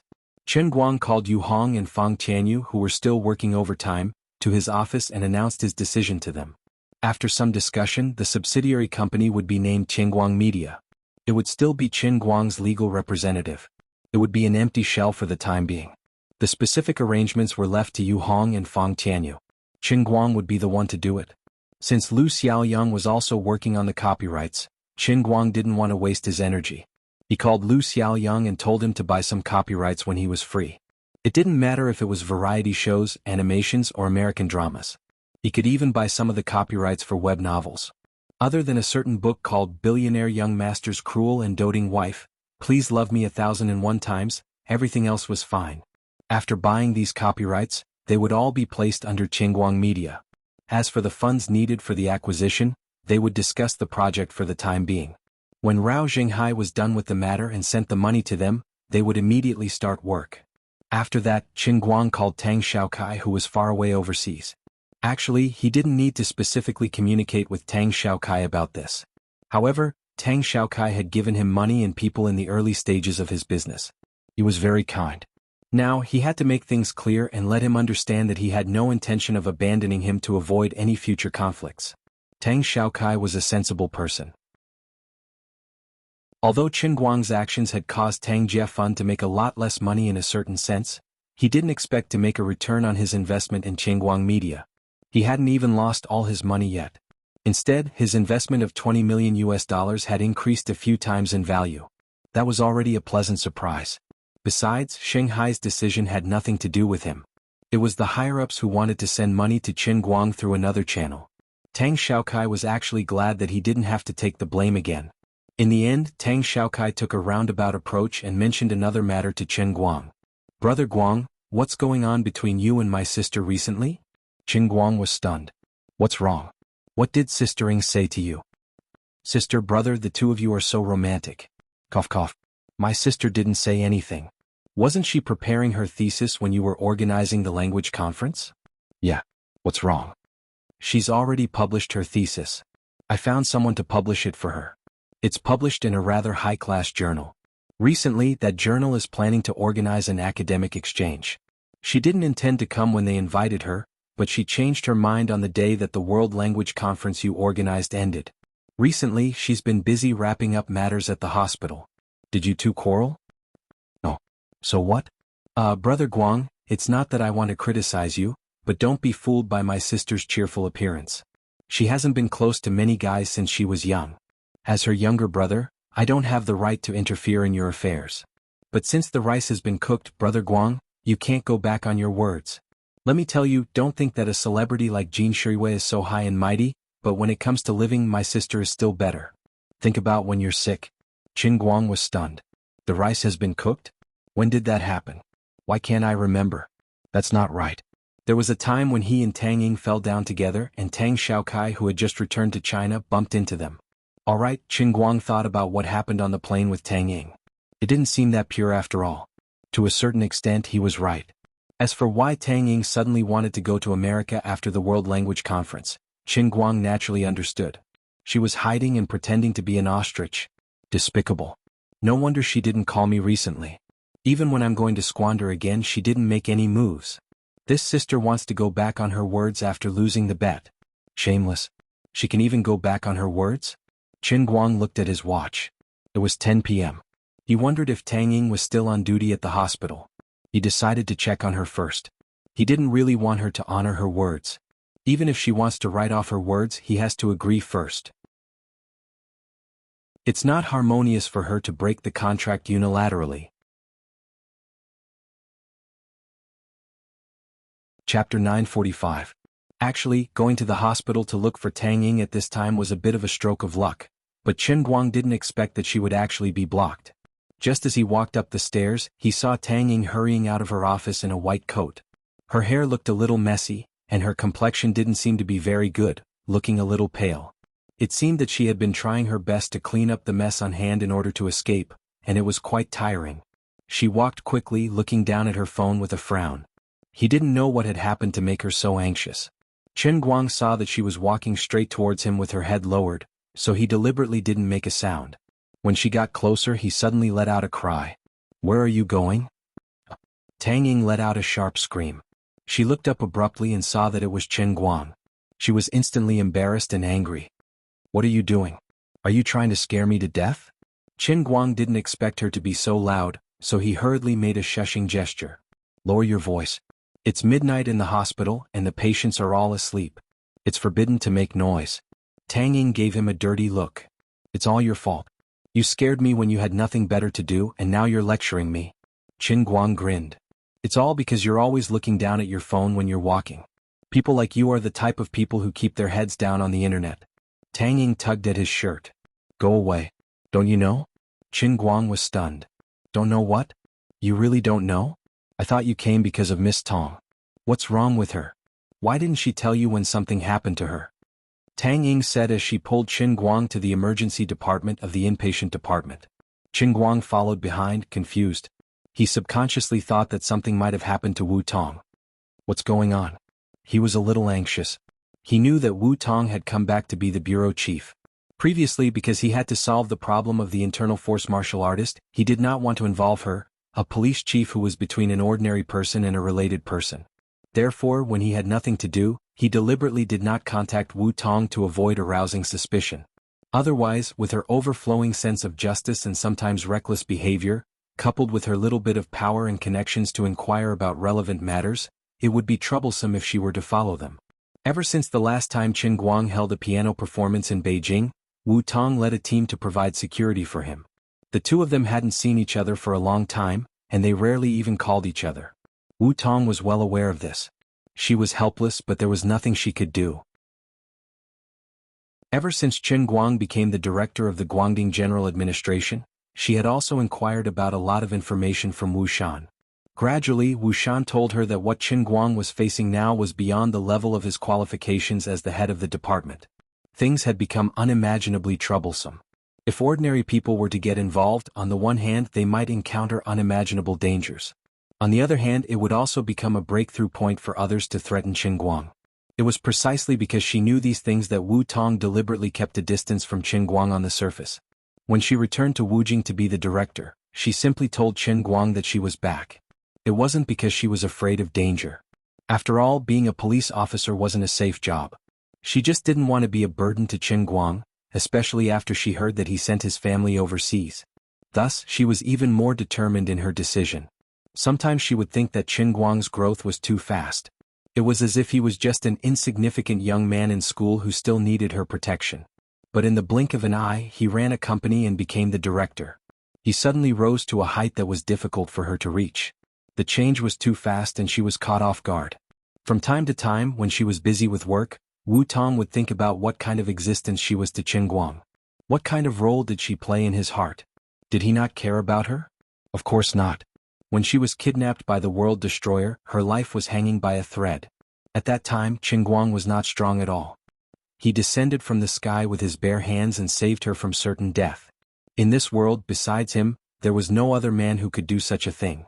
At that time, the two of them had only met each other a few times. They were just friends who got along well with each other. There was even a small conflict between them. Although they claimed to be sister and brother, they were not related by blood. Wu Tong even put herself in Qin Guang's shoes. When faced with such a choice, she was afraid that she would not be as brave and fearless as he was. Therefore, he definitely cared about her. But in the end, no one was perfect. This bad brother of hers also had the bad habits that his peers should have. His heart was always wandering. Fortunately, she did not expect anything. She was older than him by 5 years. It was good that they maintained their current relationship and there was no pressure on them. Wu Tong actually vaguely knew about the destruction of the Shadow Alliance. She also knew about Qin Guang's recent movements and also knew about his resignation.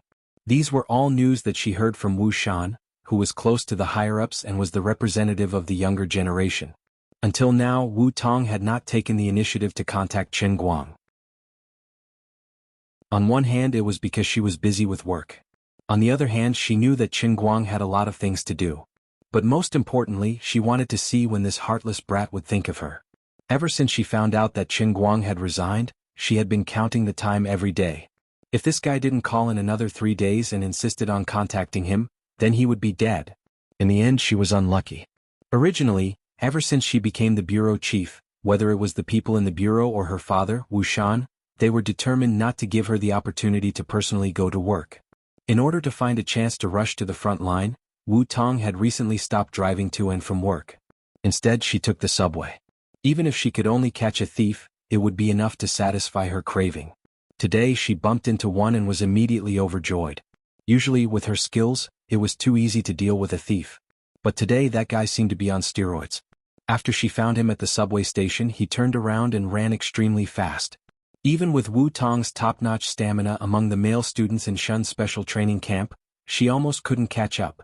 Later, when she was about to catch up, that guy turned around and threw the large-screen smartphone he had just stolen at her. Why did he emphasize the large screen? It was because the phone really hurt when it hit her shoulder.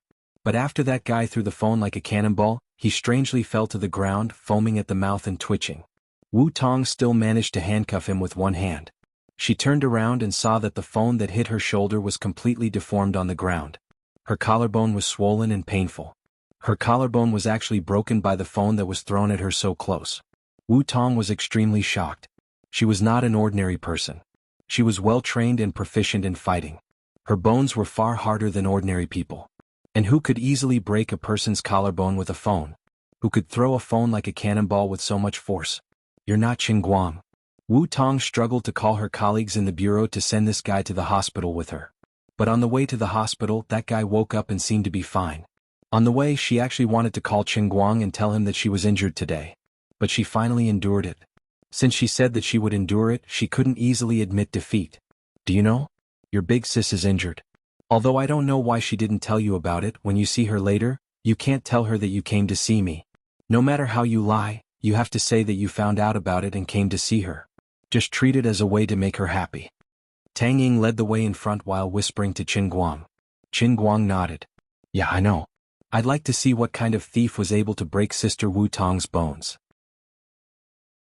Vaguely, he suddenly realized that Tang Ying's decision to run away might not be because she wanted to renege on the bet. But he didn't say it out loud. It was meaningless. History had taught him that it was useless to overthink things. As the saying goes, the boat will cross the bridge when it comes to it. That was the right path in life. The two walked side by side into the emergency surgery consultation room. Wu Tong, who was lying on the bed with a pale face, frowned and deep in thought, suddenly turned to look at the two of them. Her face suddenly blossomed into a smile. Why are you here? Tang Ying secretly rolled her eyes. She knew it would turn out like this. The two of them had obviously come in together, but this guy who only cared about the opposite sex completely ignored her. Qin Guang hesitated for a moment. Actually, he didn't want to lie. Just now, To his surprise, Tang Ying, who was standing beside him, seemed to have seen through his thoughts and interrupted him. I bumped into him on the way here. Your little brother sure is resourceful. He found out the moment you got into trouble. Since Tang Ying had already lied, Qin Guang couldn't just turn around and expose her in front of her face. He could only chuckle. I say, you're really something. You're already a bureau chief. Why do you have to catch a thief yourself? Wu Tong raised her uninjured hand and clenched her fist. My hands are itchy. She believed what Tang Ying said. It was unlikely that Tang Ying was the one who informed Qin Guang. After all, when she arrived at the hospital, she found out that the doctor on duty was a male doctor. She didn't want him to bandage her, so she texted Tang Ying. The doctor on duty was relieved. After saying goodbye to Tang Ying, he retreated out of the treatment room and closed the door behind him. Tang Ying went to lock the treatment room door. She then turned to look at Qin Guang. She couldn't be bothered to ask for Wu Tong's opinion. She simply said, all right, you two can stop reminiscing. Miss Tong, take off your coat first. I'll check your injuries. She had bandaged Wu Tong's wounds many times since she was young. Sometimes she even felt that it was all thanks to Wu Tong that she fell in love with being a doctor. Oh, Wu Tong gritted her teeth and started to take off her coat. She really didn't care about Qin Guang. She didn't think it was necessary at all. Qin Guang felt his heart ache when he saw Wu Tong's face turn red from the pain. He walked up to her and gently placed his fingers on her collarbone. He channeled some inner force into her body to suppress the pain a little. Wu Tong was stunned. She turned to look at him. You've really become a martial arts master? Qin Guang grunted. The person in front of you is the current, oh no, the greatest martial arts master in history. Cocky. Wu Tong rolled her eyes. With Tang Ying's help, she carefully took off her coat. She was only wearing a sky blue bra inside. Chapter 946. Hearing those words, Qin Guang's calm face froze with his hands trembling. He might be close to Wu Tong, but he had never taken advantage of her eyes in the past. Fortunately, his acting skills had reached perfection. Although his heart was pounding, he didn't show it on his face. Tang Ying sneaked a peek at Qin Guang's expression before focusing all her attention on Tang Ying. Wu Tong was actually quite shy, but her shoulder was hurting badly and it didn't seem like a big deal to let him take a look. As expected of an outstanding student from Shun's special training camp. Although Wu Tong's neck was blushing, her face was completely under control. But that wasn't the end. Tang Ying squinted her eyes and carefully examined Wu Tong's collarbone. She lifted her fingers and gently pulled open the strap of her bra. "Alright, I need to fix the bandages on your upper body and take off your bra." Wu Tong glared at her. "Ha. What ha?" It wasn't the first time, so he was quick. "Forget it, Qin Guang, help me undo the strap." Qin Guang gulped down a mouthful of saliva and felt that he had done a great job as a nurse. Sister Wu Tong, I'll do it?" Wu Tong's body stiffened and she snorted. Alright. Be gentle." Qin Guang placed his finger on it and clumsily pulled it open bit by bit. With a click, it unlocked. "You're so slow. What haven't you two done before? Why are you pretending to be innocent?" Tang Ying impatiently pulled the sky blue bra away from the front and emphasized, "Lady Tong, don't move your hands around. Otherwise your injuries will worsen. You're jumping around happily." "Lady Ying, shut up." Wu Tong couldn't hold it in anymore. She had seen Qin Guang's every move before, but now there was a third party around. It was a little too stimulating. Unknowingly, her skin gradually turned pink and she had goosebumps all over her body. After a long while, Wu Tong finally calmed down. Fortunately, her back was facing that guy and he couldn't see anything. "Wait, what is this? Damn it. What a scam." Wu Tong raised her head and looked at the mirror in front of her, as well as Qin Guang's shifty eyes that were staring at her chest through the mirror. "I'm done for, I've been seen naked. Forget it, I'll just watch. I won't lose any meat anyway." Qin Guang's eyes widened. At first, he had the same thought as Wu Tong that he could not see anything behind him. However, the mirror in the emergency room was a standard feature. It was hung on the wall so he could see it when he raised his head. Tang Ying, who had just returned from concocting the medicine, almost laughed out loud when she saw the two of them staring at each other dumbstruck. No one knew what was going through Tang Ying's mind. She subconsciously pushed Wu Tong's chest and turned to Qin Guang with a smirk. "Are you dumbfounded?" Wu Tong was agitated and screamed, "Ah! Don't mess around. Don't move. Don't move. I've applied some ointment for you." Qin Guang looked at the two trembling bunnies and thought to himself, the old man didn't learn that dark technique for nothing. My eyesight is really good.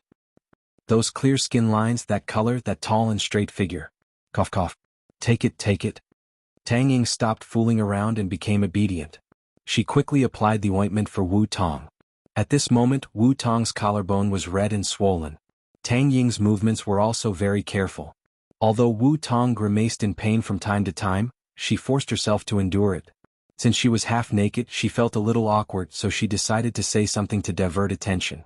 She imitated Guangong's imposing manner of scraping bones to treat wounds and said casually, "The thief we caught today is really strange.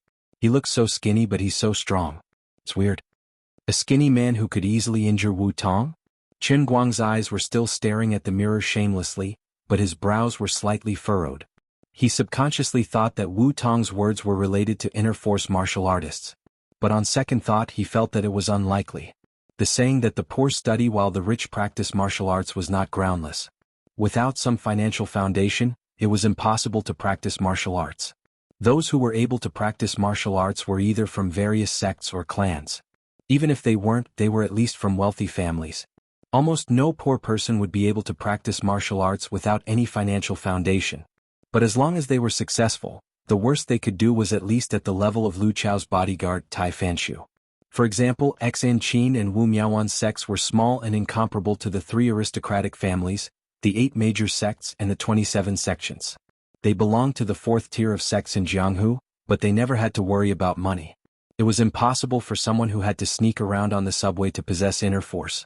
At present, almost all inner force martial artists had been registered in the headquarters, so there were very few who were wandering outside. Most of them were senior experts who had been living in seclusion for years, so it was even more impossible for them to be thieves. Qin Guang couldn't help but be curious. What kind of person was he? He asked, "Where is he now?" Wu Tong said, "He went to the hospital for a simple examination and found that there was nothing wrong with him. He has been sent to the detention center." "Then I'll go meet him and see what kind of person he is." "Save it. You've already caught him. Are you going to beat him up? Wouldn't that be lynching? Don't worry. Stealing and assaulting a police officer are enough to make him suffer. You'd better not interfere with my work. With your bad temper, you can make small things into big things. Wu Tong immediately rejected Qin Guang's proposal. Seeing that she insisted, Qin Guang didn't say anything else. He secretly laughed at himself. He had just thrown away the title of the director of the Guangdong headquarters, but he still hadn't completely adjusted his mentality. He was subconsciously worried about the country and the people. Letting out a sigh, Qin Guang replied, "All right, I'll listen to you. But you have to be careful. It's easy for you to make enemies out of your position, so you have to tell me if anything happens. I'm not bragging, but I'm really powerful now.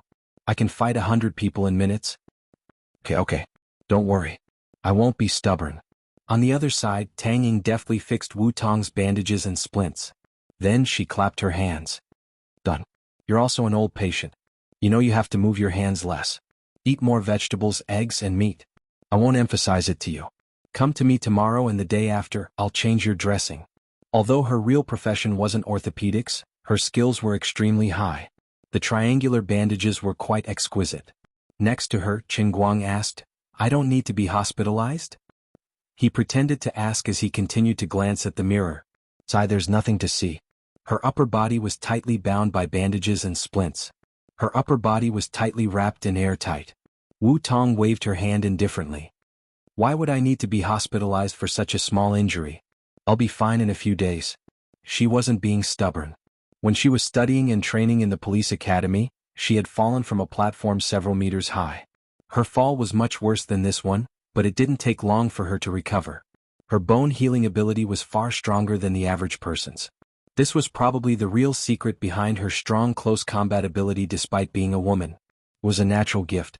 Qin Guang turned to look at Tang Ying. He seemed to want to say something, but in the end he didn't bring it up. Instead he said to Wu Tong, "You can't drive now. Why don't I send you home?" Wu Tong nodded. "Okay, then we'll go back now. Missing, can you help me put on my clothes?" As she said that, she slightly tugged at the bandages under her chest. "Missing, you're too tight. Are you trying to flatten me?" "Shut up. Your bones are fractured. If you don't fix them tighter, you'll move around and injure yourself." Tang Ying couldn't be bothered to talk to her. Just as she put on her coat, Wu Tong's phone rang again. She picked it up and chatted for a while before hanging up. She looked at Qin Guang dejectedly. "I forget it. Qin Guang, you can go back by yourself. My dad said he's coming to pick me up." After saying that, she seemed to be afraid that Wu Shan would bump into Qin Guang. She got up and hurried to the door. As soon as she opened the door, Wu Shan's voice came from outside. "I told you to be more obedient, but you wouldn't listen. Now you're hurt, right? Happy now?" Wu Shan scolded Wu Tong. "None of your business. Aren't you the same? You're hurt less, aren't you? Why are you like this again?" All right. I got it. I'll be more careful next time. Let's go. I'll go say thank you to Tang Ying." Tang Ying has already returned to her office. She's very busy. She doesn't have time to wait for you to say thank you. Besides, there's no need for thanks between us sisters. Let's go. As Wu Tong and Wu Shan's voices faded away, Qin Guang was left in a daze as he had no idea what was going on. Qin Guang turned to look at Tang Ying. "What's going on?" "It seems like Sister Wu Tong is asking me to avoid talking to Uncle Wu Shan." Tang Ying's eyes flickered slightly, but seeing that she couldn't avoid it, she sighed. "She told me about it yesterday. Isn't it because of you? What's wrong? You used to work in a very special department, right?" Qin Guang nodded. "Yes, very special. What's her name?" Tang Ying's curiosity was suddenly piqued. "I asked her, but she wouldn't tell me. She only said that the confidentiality level is very high. According to the rules, she doesn't even have the right to know. If she tells me it's against the rules, there's nothing that can't be said here. It's up to me whether or not I can keep it a secret." Light swollen chrysanthemum? Qin Guang knew it would be like this. Wrong. What nonsense are you thinking about? Light as in radiance, calm as in sea stabilizing needle? Tang Ying looked him up and down. What a perverted name. Did you come up with it? I'm really innocent. But I heard that when I was named, it was because of the word light in my name. Alright, let's not talk about the name anymore. Anyway, Lady Tong said that it's easy for you to resign and leave, but it seems that some people don't want to let you off the hook completely. Their original intention was to let your old friend, Wu Shan, interact with you more. They don't want you to be a free man. Uncle Wu Shan will advance soon, but the things he's in charge of shouldn't be much different from now. If he maintains a relationship with you, he might be able to meet some people's needs.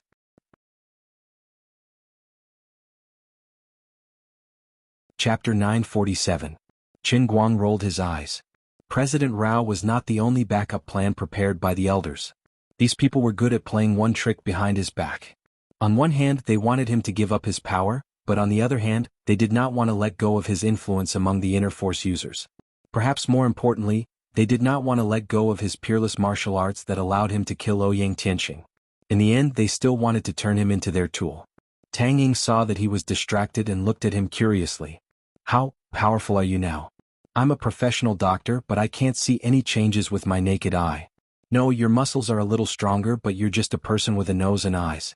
You don't have 3 heads and 6 arms. Qin Guang looked around and ran to the sink to find the faucet. He placed his thumb and index finger on the metal faucet and exerted some force. Here, see for yourself how powerful I am. Tang Ying walked over slowly and stared at the faucet. There were 2 clear fingerprints on the metal faucet. How did you do it? Tang Ying was shocked. He only used 2 fingers to exert a little force. He didn't even see him use much strength, but it was already like this. It was merely 2 fingers. How much strength did he have? Qin Guang chuckled. Just a little pinch and it's like this. Tang Ying still could not understand. From a medical point of view, Qin Guang's bones and muscles were like a hydraulic press. Tang Ying wanted to examine his hand again, but there was a knock on the door. Section Chief Tang? Can I come in now? Tang Ying could not care less about Qin Guang. She quickly picked up the bra that Wu Tong had left on the blanket. What's wrong? Come in. The male doctor from the emergency department poked his head in. Section Chief Tang, you guys, Tang Ying understood and quickly said. Okay. We'll go now. When the man turned and left, Tang Ying grabbed the sky blue bra on the bed and stuffed it into Qin Guang's hand. Take it. Qin Guang took it in his hand. He could still feel the warmth of her body through his fingers. What? Take care of your sister's things for her. I'm so busy right now that I don't have time to send them back to her. Whether you want to keep them for yourself or send them back to her, that's up to you. Sister Tang Ying, I still need a pair of lace underwear. Scram. The 2 walked out of the emergency room. Tang Ying then said, Forget it, I won't ask you any more. If there's nothing else, I'll go back to my shift. When she said this, Qin Guang felt that her eyes were slightly evasive. It was obvious that she had remembered the bet and was pretending not to know. She really wanted to go back on her word. Sister Tang Ying, I saw another chief physician in your office. You're not on duty today, right? Tang Ying was taken aback. Fine, you saw through me. Qin Guang suddenly took a deep breath and asked, So, you want to go back on your word? Tang Ying's body trembled. She was slightly stunned at first, but she soon noticed the provocative look in Qin Guang's eyes. Who said I want to go back on my word? Then I heard from someone that you're planning to run to America? Did little Kai tell you that? Don't worry about where I heard it from. Just tell me, are you trying to go back on your word? If you really want to go back on your word, then just say it. I won't say another word. I've always been a reasonable person. But I'll never bet with you again. This is a game of luck. Go. Tang Ying always mean what I say. I never go back on my word. Last time even, I was on the plane because of you. Then why do you suddenly want to go to America? Don't tell me you think I'm afraid I'll let Miss Tong down, so I'm purposely avoiding you? Unexpectedly, Tang Ying took the initiative to say this. Isn't that so? This time, it was Qin Guang's turn to be at a loss. Tang Ying smiled disdainfully. Are you kidding me? If I really thought that way, I would have ignored you a long time ago. I know your sister Wu Tong's thoughts better than anyone else. I can guarantee you that she doesn't mind at all. Back then, when we were watching porn together, we even… Anyway, this has nothing to do with her. Qin Guang's eyes lit up. What's going on between the 2 of you? Get lost. Are you going to listen to my explanation? Listen. Tang Ying composed herself and sighed. To tell you the truth, I've been back in China for more than half a year. I've met many patients and finished my thesis. But recently, I've encountered some unpleasant issues when publishing my thesis. I had to ask little Kai for help to resolve them. Let's not talk about these trivial matters. Anyway, I'm a little disappointed with the state of research in China. I feel that staying in the hospital is a little boring. I plan to take this opportunity to visit my alma mater. If it's possible, I'd like Morelan's and Gokyo University's medical department to jointly set up a research institute. I'm just going to switch from clinical to scientific research. If I'm just going to be a clinical doctor for the rest of my life, I won't be able to save many people. Only by switching to scientific research and making some achievements in academia can I realize my ambition. In the past half a year, I've pretty much figured out the situation in China. It's time to take the next step. Nobel Prize in Medicine? Qin Guang narrowed his eyes and looked at her. He had intended to tease her, but unexpectedly Tang Ying raised her eyebrows. That's right. This is my lifelong pursuit. For this, I can stay single for the rest of my life, just like your sister Wu Tong, who swore to catch all the criminals in the world. The two of you are really good friends. Tang Ying covered her mouth and laughed. You can call it birds of a feather. Qin Guang also laughed. He finally understood the real situation in Tang Ying and Wu Tong's hearts, and he felt a lot more relieved. He and Tang Ying had known each other for a long time. If this kind of words came out of someone else's mouth, it might seem a little ridiculous. However, the person who said this was the youngest doctor in the famous Morelan's Medical College in the past 20 years, and she was already famous both domestically and abroad at such a young age. Qin Guang knew that she was serious. When she said these words in a seemingly joking tone, her eyes flashed with the brilliance of incomparable determination. People will always be great because of their dreams. Moreover, Tang Ying's seemingly unreachable dream was great in itself. Qin Guang's slightly out-of-control desire from taking advantage of Wu Tong's eyes in the mirror had unknowingly dissipated a lot. Okay, I understand, but I don't know how I can help you. If you need anything, just let me know. It was a pity that Tang Ying was not short of money. Otherwise, Qin Guang felt that if she wanted to set up a research institute, he would be able to sponsor some of it. However, when he thought about her rich younger brother and her family's assets, there was no need for him to help. Okay, thank you for your kindness. Qin Guang hesitated for a moment. Then, about the bet, forget it. Just pretend I never mentioned it. Seeing how Tang Ying was obsessed with knowledge and had lofty ambitions, Qin Guang felt ashamed of his inferiority. Her brilliance made him seem like a vile person. Really? Tang Ying tilted her head and looked straight at him. Qin Guang nodded reluctantly. Really? You won't regret it? No. Come on. Looking at your aggrieved face, even I feel sorry for you. Don't look down on me. Although I plan to stay single for the rest of my life, I don't reject men. I'm also a normal woman. What do you mean? Tang Ying smiled meaningfully. You know what I mean. Qin Guang's eyes widened. He roughly understood what Tang Ying meant. What did the old man have to deserve? Okay, it's just that I've been too busy recently. Otherwise, I would have fulfilled my promise for you tonight. Anyway, I'm telling you, you don't have to worry. Sigh, poor me, I only know how to deal with books and patients all day. It's not easy to meet a young man that I like. You're not bad, and a lot of things have happened with you on and off. What's that saying again? Boiling a frog in warm water. Yes, I don't know if you're a frog or warm water. Anyway, we'll get to know each other sooner or later, at least until I meet a man who is more reliable and interesting than you. Do you have confidence in yourself? Qin Guang really didn't know how to answer her. It didn't seem right to say that he had confidence in himself. It was strange for her to talk about such improper things with a straight face. But if he said that he wasn't confident, he would feel uncomfortable. As the two chatted, they unknowingly returned to Tang Ying's dormitory. Her roommate, the female doctor, was not around tonight. Qin Guang sat down and took a sip of the cold tea. You're not going to the on-call room? I'll go later. I need to take a break. By the way, if we can really set up a research institute, won't you be a professor at my school? Tang Ying nodded. That's right. Say hello to your teacher. Go, go, go. You want to be the director of the research institute? Wow, that's amazing. Sigh, it's a pity that I don't know how I can help you. I only have money now, but you don't lack it. Qin Guang brought up the past again and sighed. At this moment, he really didn't have any other thoughts in his mind. Unexpectedly, after listening to his words, Tang Ying's eyes gradually brightened as she looked at him. Qin Guang felt goosebumps under her gaze. What are you thinking about? Tang Ying suddenly straightened up and approached him. You really want to help me? Other than that kind of thing? Qin Guang nodded blankly. Of course, don't think that I only have that one function. That's right. In my eyes, you have other functions.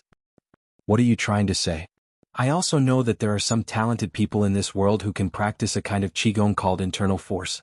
You said that you're already the world, oh no, the first in history. You're not bragging, are you? Qin Guang nodded. I'm not bragging. I'm telling the truth. Then does this mean that your talent in practicing internal force is countless times greater than that of ordinary people? Qin Guang nodded shamelessly. That's right. My talent is extraordinary. It's rare to see one in 1,000 years. You've shown me your ability in that area before.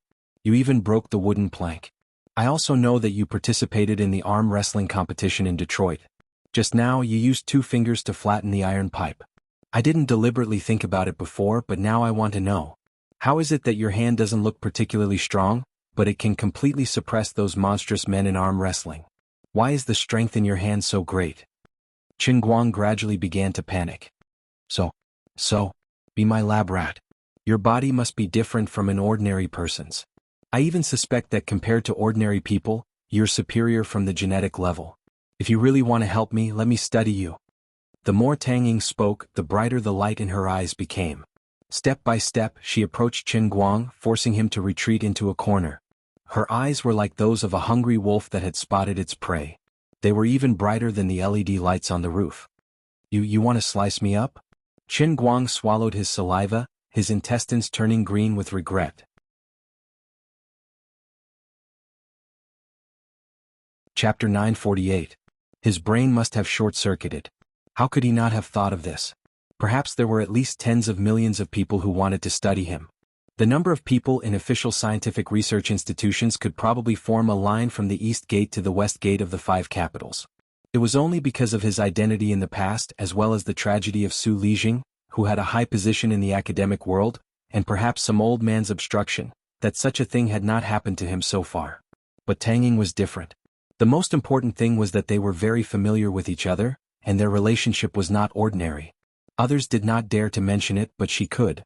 If someone else came to mention it, he could simply kick them away, but he could not do this to Tang Ying.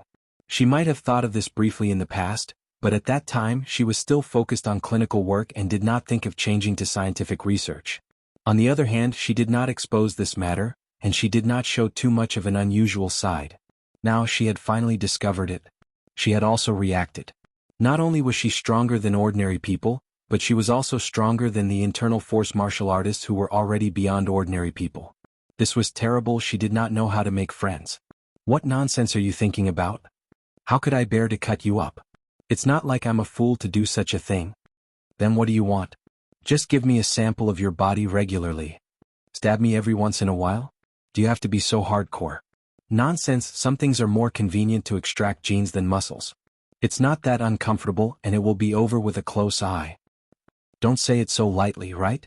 With my many years of experience, even if I can only decipher the mystery of your genes that are superior to ordinary people's, it is enough to let human evolution to a new level. I even feel that you represent another stage in the evolution of mankind. Admit it, didn't you already know? I remember you once told me about God.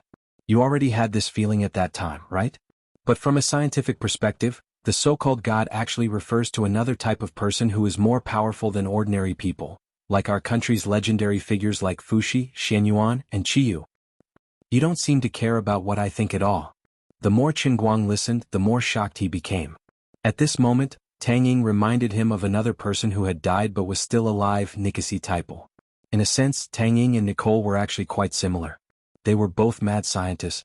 These kinds of people looked no different from ordinary people under normal circumstances, but once their thoughts were completely opened up, they would immediately reveal their differences from ordinary people. They had extremely terrifying logical reasoning and analysis abilities. They could often find the entry point that ordinary people couldn't comprehend from the small details, and emit unimaginable ideas. This train of thought seemed absurd at times, but it was extremely logical.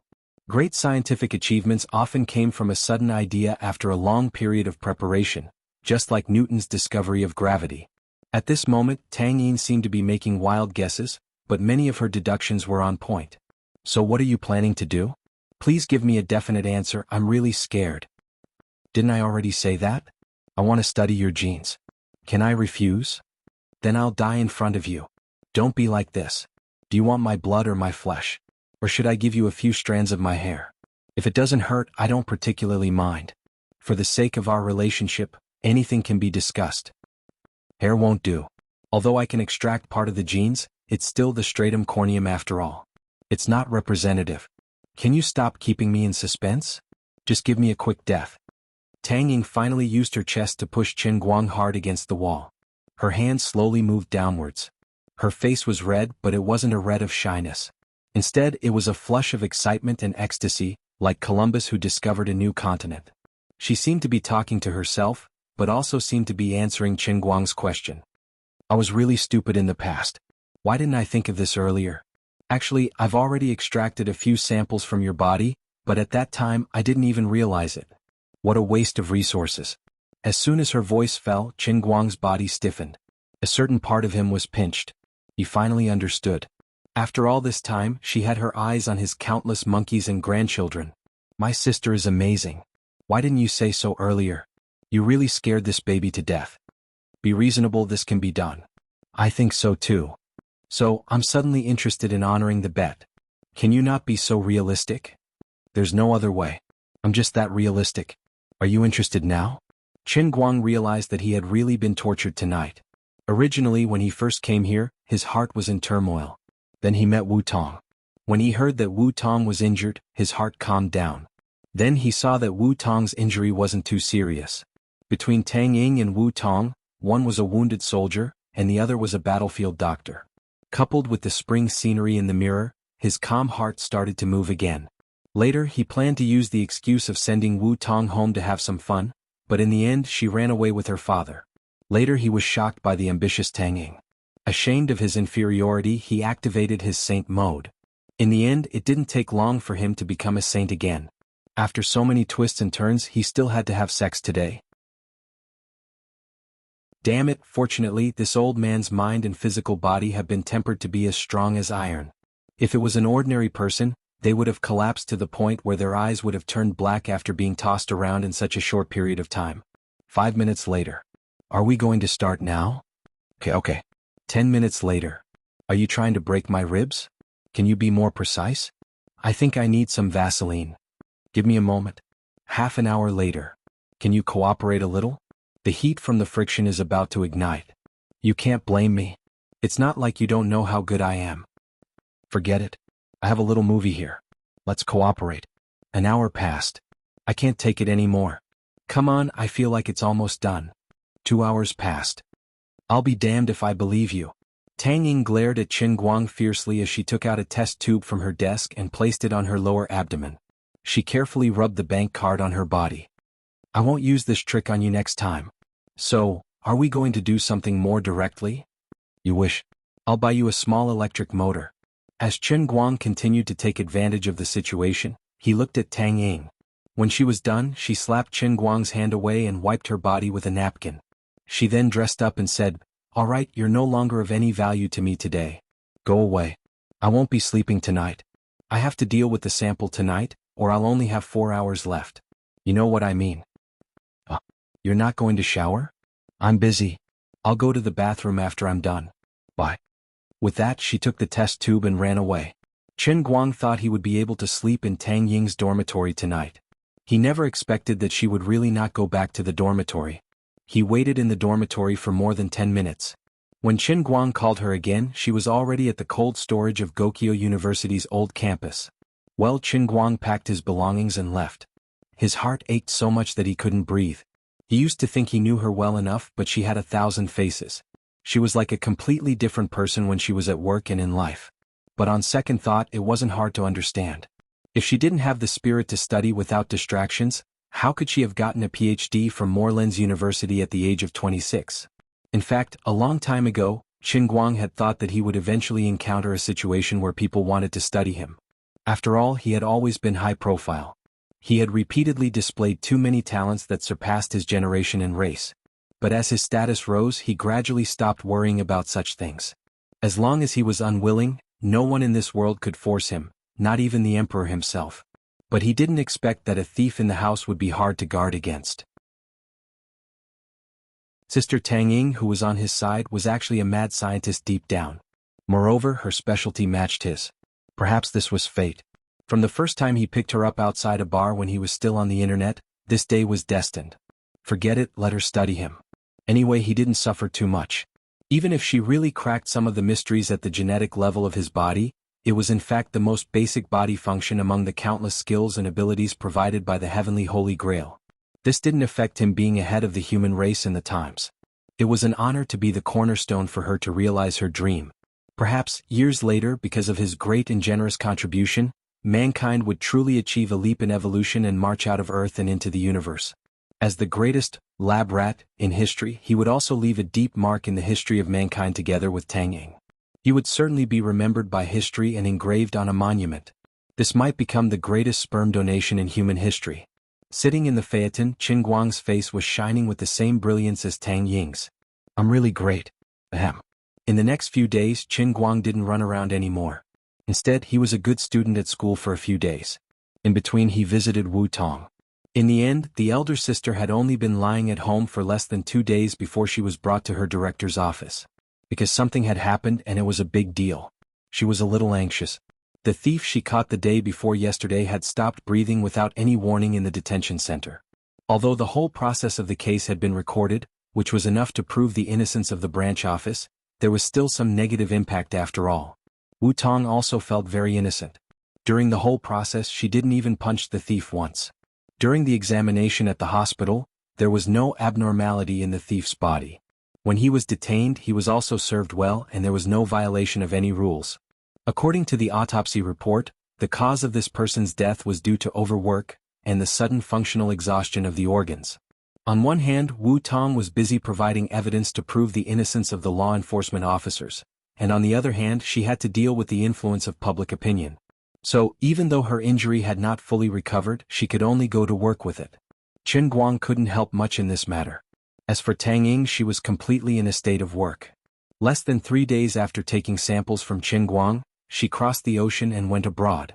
Her plan to start a research institute was officially put on the agenda, and no one could stop it.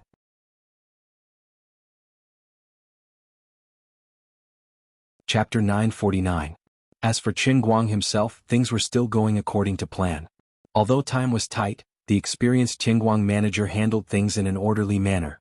Apart from the fact that the male lead had not read the script nor participated in the rehearsals so far, Director Yang Shi had to personally act as the male lead during the rehearsals to temporarily cooperate with the rehearsals. There was no other problem. The warm-up of the play on the internet was almost over. Just like in the past, the people who supported him and those who dissed him were divided into 2 groups. There was also the neutral group who had nothing to do with it and were enjoying the show. In short, it was boiling. Nowadays, Qin Guang's show never worried about attention and popularity. He had already walked further and further on the path of a phenomenal controversial figure. Once he set out, there would be no turning back. Unlike other celebrities, after becoming famous, they would gradually cherish their feathers and try their best to get away from all kinds of disputes and criticism. However, the almighty Superman did not do so. Feathers? What was that? Why should he cherish them? This young man who had appeared out of nowhere was like a meteor spinning in the sky, a path of sparks and lightning, tossing and turning, never stopping. He never seemed to know how to restrain himself. He always liked to challenge things that others thought were impossible. Every time he fell silent for a short time, it seemed to mean that he would explode again. Every time he erupted, it was enough to shock everyone's eyeballs out of their sockets. Sorry, he was never interested in things that followed the rules. As long as he made a move, it would definitely be a big move that defied common sense. Even his die-hard fans, while stubbornly supporting him, would secretly have doubts in their hearts, worrying about whether he could really do it. But the more worried they were when he really did something incredible, the more shocked they were. The feeling of seeing the person they liked and admired once again overturning common sense and standing at the peak of the domain that he wanted to stand at was even stronger, making people's hearts beat faster and their blood boil.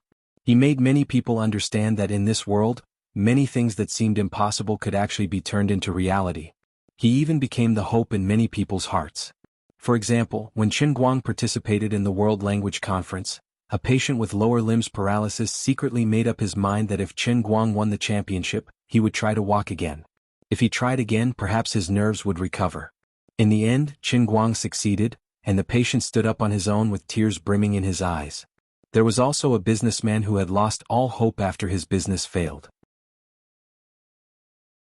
He sat on the balcony of a 28-story building and watched Qin Guang's live stream in the World Arm Wrestling competition. Finally, he gave up the idea of committing suicide and decided to face his fate bravely. The heavy debts he had on him were just like those huge men defeated by the thin Qin Guang. Although they looked strong, they were not invincible. There were actually quite a number of such people. Although many people were unwilling to admit it, Qin Guang had been using his seemingly absurd but actually surpassing absurd challenges to change the world bit by bit. As for the haters who didn't like him, whenever he made a move, they would temporarily forget the past embarrassment and bite the bullet to slander him online or in real life. Even if they had been led into the ditch by him again and again, they would repeatedly tell themselves not to jump to conclusions easily in the future. But when this guy jumped out again and again, looking at what he was going to do, and then using their self-proclaimed rational brain to judge, they couldn't help but question him subconsciously. It was precisely because of Qin Guang's complicated character that those who liked him even more because he didn't disappoint them time and time again.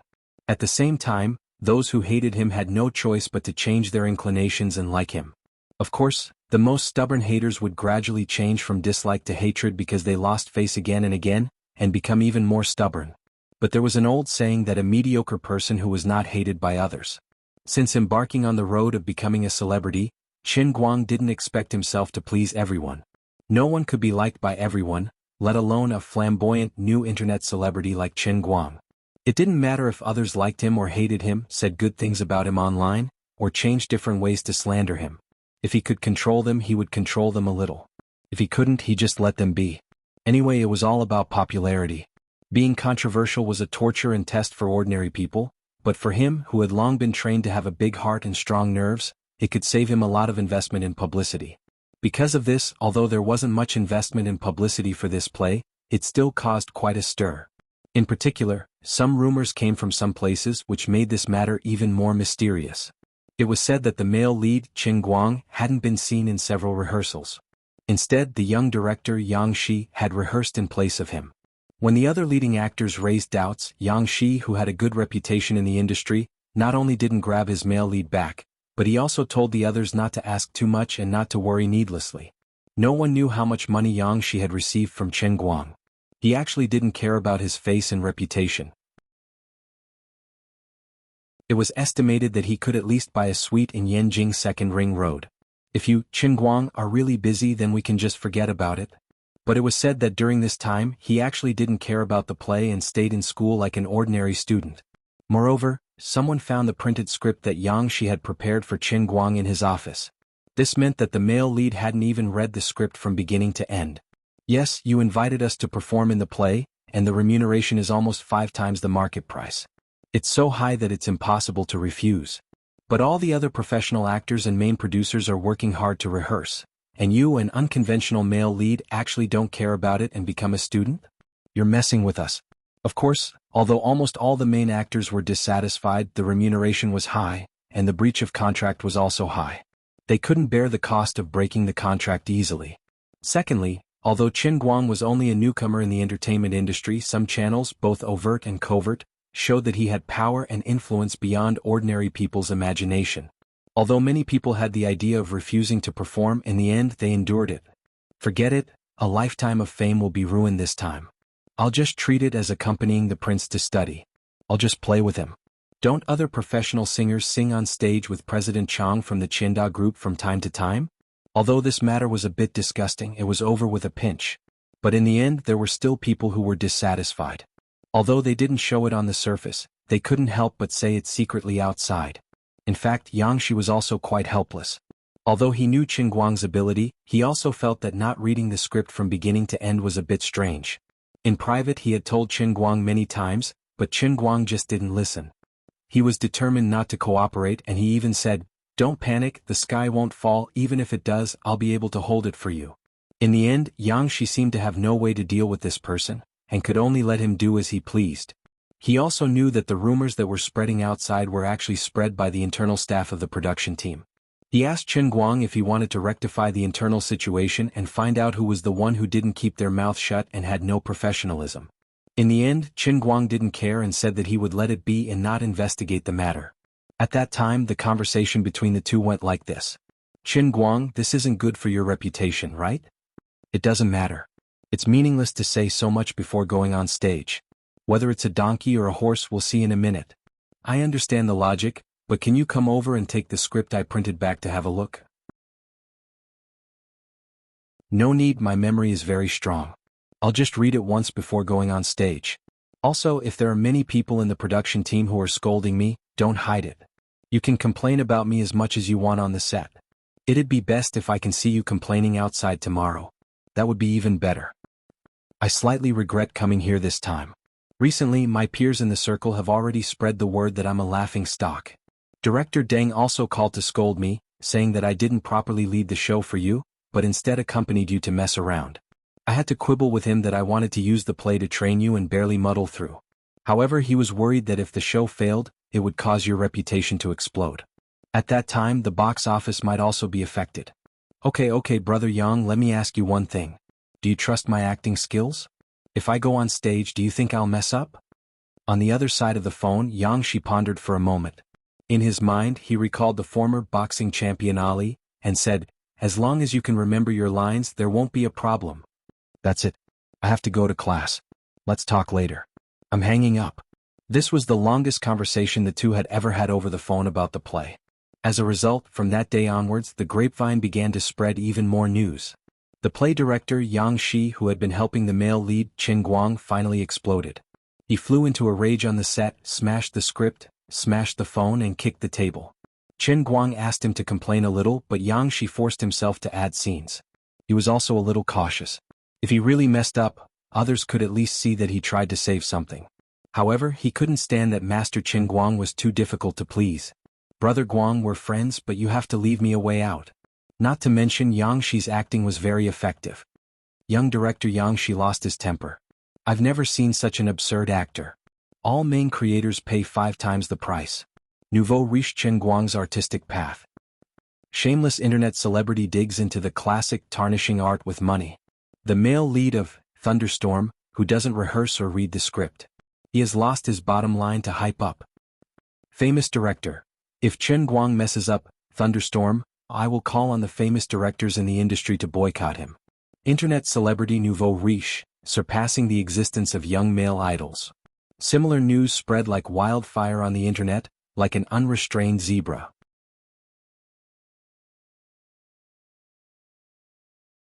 Chapter 950. This time, it's different from the past when Chen Guang was being protected by the old men in the dark. But it's different now. He had resigned and was no longer the director of the Guangdong General Administration. He had also clearly expressed that he had no interest in the officialdom. The elders had dealt with the father and son of the Chao family as he wished, and Chao Jingming had even become a deranged person. However, because of this, the two sides had become estranged, and he seemed extremely unruly and difficult to control. His integrity and stubbornness were a double-edged sword. It made people not need to be too wary of him, but at the same time, they could not put too much hope in him. When he said those words in the conference room, the disdain in his words, the contempt in his eyes, and the sympathy and disdain he had for those who were deeply mired in the mire, the old men could see it clearly and understand his attitude. Just as he said, he would never become the same kind of person as them. His words made many elders angry.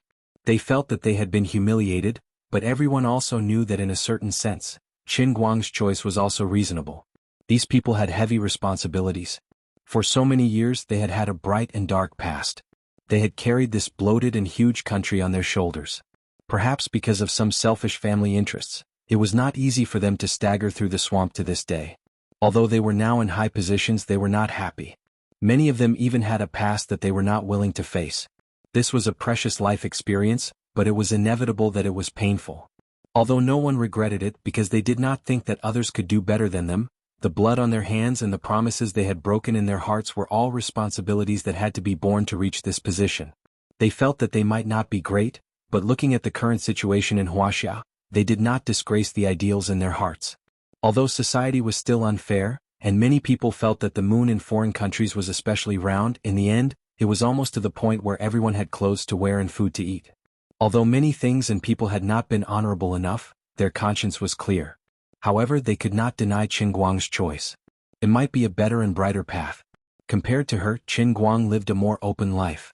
He didn't have to hide so much filth in his heart. Perhaps if time could be reversed and they were given a second chance to choose when they were young, they might be more willing to live like Chen Guang.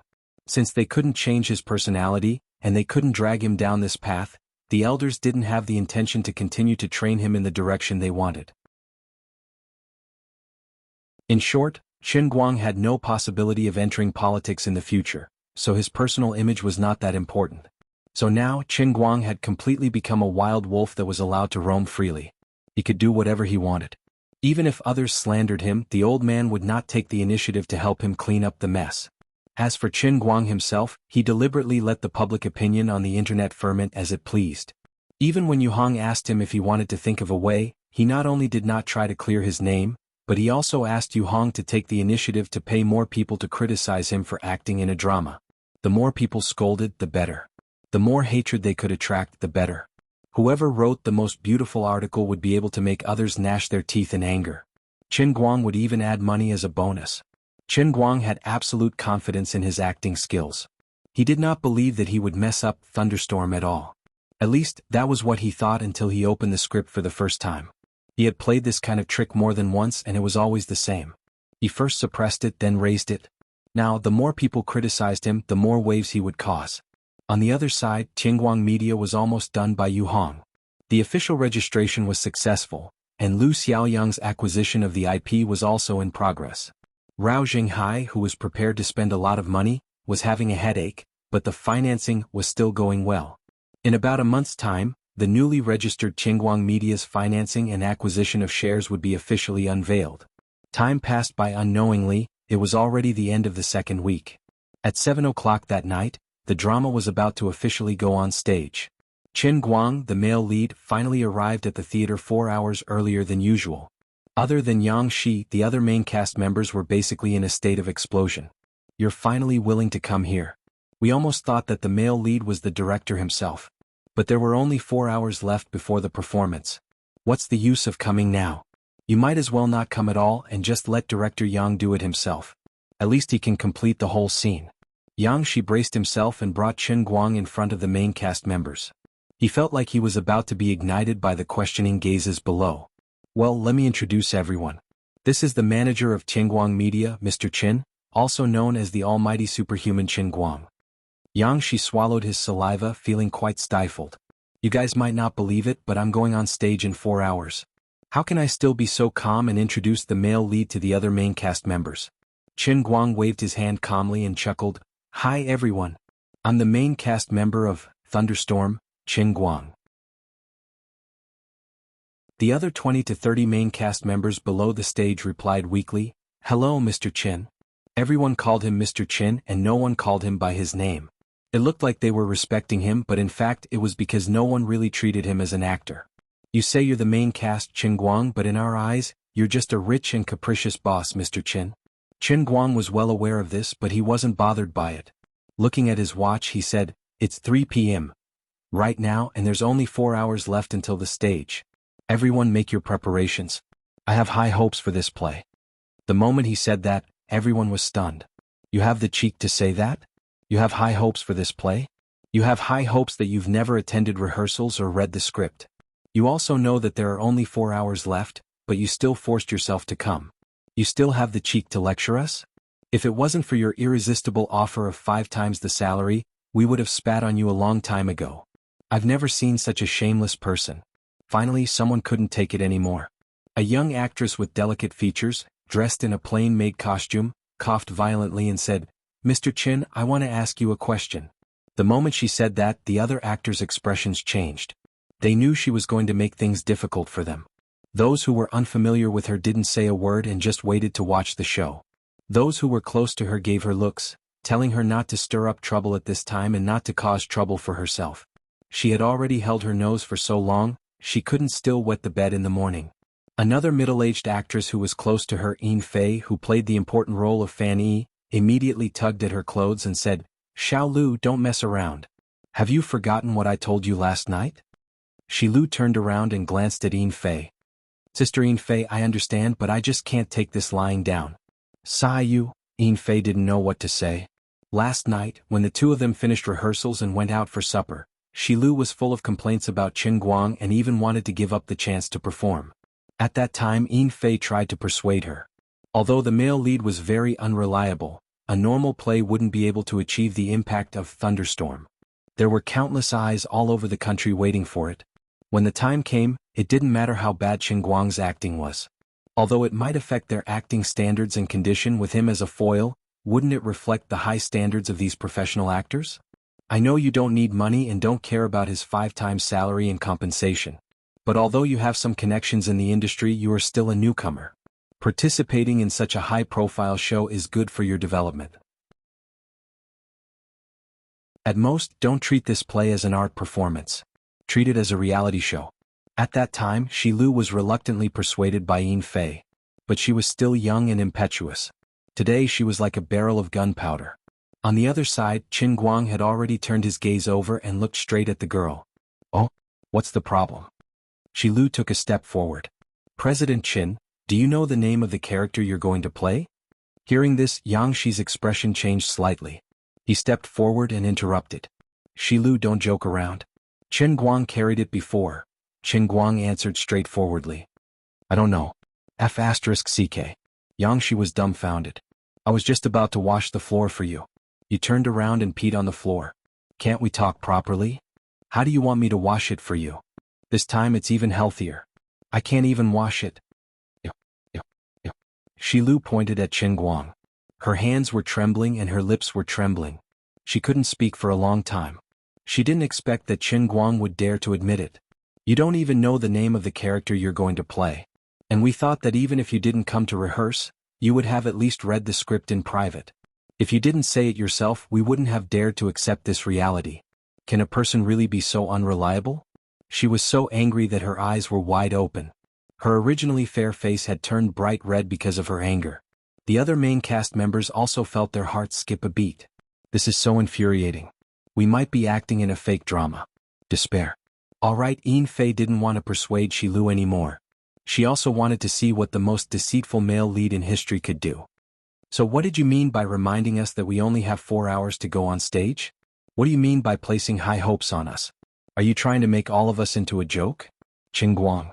What's going on in your head? Have you lost your mind? Shilu took a step forward and glared at Qin Guang.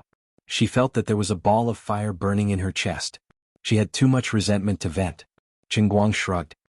Didn't I just say that I'm taking this matter very seriously? I take this very seriously. Alright, stop fooling around. I have to go look at the script. You guys hurry up and go through it. After saying that, he wanted to leave again. The old man didn't have the time and energy to care about everyone's feelings. Time was a little tight. Rather than wasting my breath here, I might as well go read the script. If I had to painstakingly explain myself to every single person who didn't believe in my abilities, then I would tire myself to death. Shilu was so angry that she laughed. She turned to look at Yang Shi. Senior. Director Yang. Look at how sloppy he is. Back then, I only came here because of you. How dare he act like this? Yang Shi waved his hands. He didn't have the pretentious aura he had in the past 2 days. He forcefully defended himself. Shilu, don't get too worked up. The situation isn't that bad. Qin Guang is really the most talented actor I've ever seen. He's a natural actor. Alright, stop fooling around. Shilu turned to look at the others and steeled her heart. Do you think I'm fooling around? I just don't want my dreams to be humiliated. He's insulting the performing arts. Forget it. I'm not acting anymore. After saying that, she turned to walk out. After taking 2 steps, Yin Fei hurriedly pulled her back. Shilu turned back to look at Qin Guang. She gritted her teeth. Isn't it just a penalty fee? I'll pay. Others might be afraid of you, Qin Guang, but I'm not. I used to have some hope in you, but now I feel like a joke. Goodbye. Shilu broke free from Yin Fei's grip and walked out. Xiaolu, don't be like this. Yin Fei still wanted to stop her. Shilu struggled a bit more and finally managed to escape. It was less than 4 hours before she went on stage. One of the female leads, Shilu, wanted to stop acting.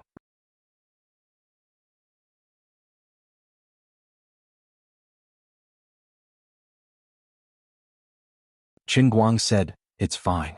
I'll do it. I can act too. It's dirty. This time, the other main creators didn't even bother to roll their eyes. They turned around and ran. They were really afraid that if they continued to stay beside this master, they would want to strangle him like Shilu. My brother Guang, stop fooling around. What are we going to do this time? Why don't you go up and say some soft words to coax her? Shilu isn't a bad person. She just graduated and hasn't been in the entertainment industry much. She's a little arrogant. Her uncle is Shi Changhe, a friend of director Deng and also a famous director. You know, after all, she's a second-generation star. Just look at how things are going. If she really decides to quit the show, there's no one more suitable than her. Lu is really quite talented. I was just saying those words out of anger. This is a drama, not a Beijing opera. How can a man go up and play the role of a woman as the Four Phoenixes? When almost everyone left, Yang Shi turned to look at Chen Guang with a bitter face and tried to persuade him. At the last moment, Lu, who was playing the important role of the Four Phoenixes, actually wanted to quit in public.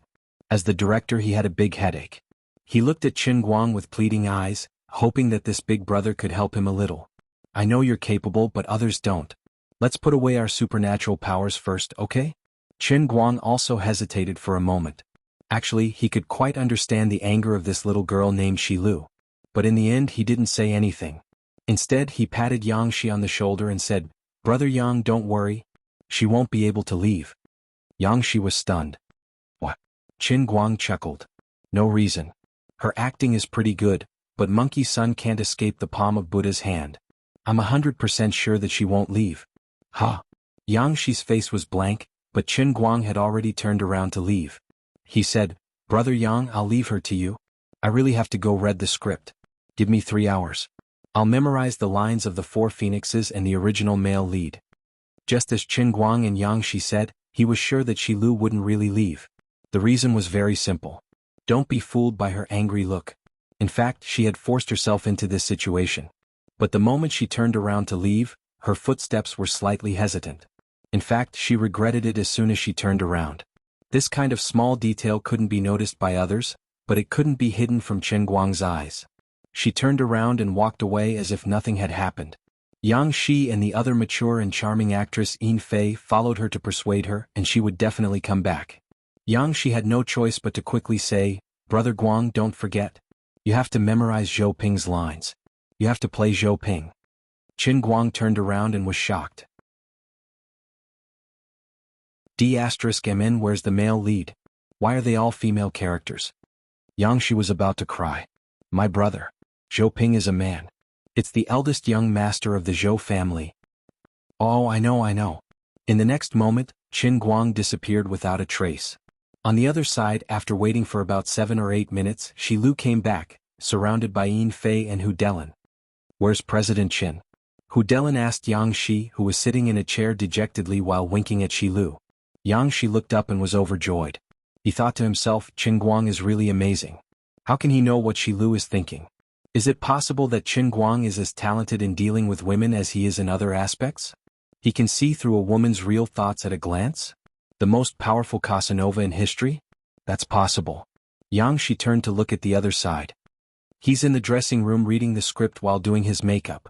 Yin Fei pulled Lu aside. Okay, let's go over. Lu struggled. I'm not going. I'm not wrong. He has just started reading the script. How much can he understand? Even if he really has a photographic memory and can memorize the lines, can he understand Zhou Ping's character? All right. Lu, have you forgotten what we agreed on? Why are you talking to an old friend again? Do I have to call your uncle? Hu Delin shouted from the side. Lu's face stiffened. She looked aggrieved and lowered her head. Uncle Hu, I'm sorry. I understand. Hu Delin urged. It's good that you understand. Before things get worse, you should at least apologize to Mr. Qin. Lu pursed her lips and looked aggrieved. On the other side, Chen Guang was sitting on a chair, holding the script with both hands and reading it attentively. When he saw the script, he remembered that he had acted in Thunderstorm before. However, he had acted in a movie which was different from a play. All in all, since he had acted before, it was easy for him to do so. This was within his original scope of work. Furthermore, ever since he had become a martial sage, his memory had indeed improved greatly. He could recite it without any difficulty. He flipped through the pages as though the wind was blowing, causing the makeup artist to roll her eyes. Lu and a few others pushed the door open and entered. They saw Chen Guang straightening his back and flipping through the pages. He was so focused and serious. If he had read each page for less than 30 seconds, everyone would have believed that he was memorizing the script. Lu suppressed her emotions and walked up to Chen Guang. Mr. Qin, I'm sorry. With that, she bowed her head. Just like what everyone had told her, she had to bear with it until the matter was over. No matter how disgusted or regretful she was, There was no point in continuing to make a fuss. No matter how much resentment she had, she would have to wait until after tonight.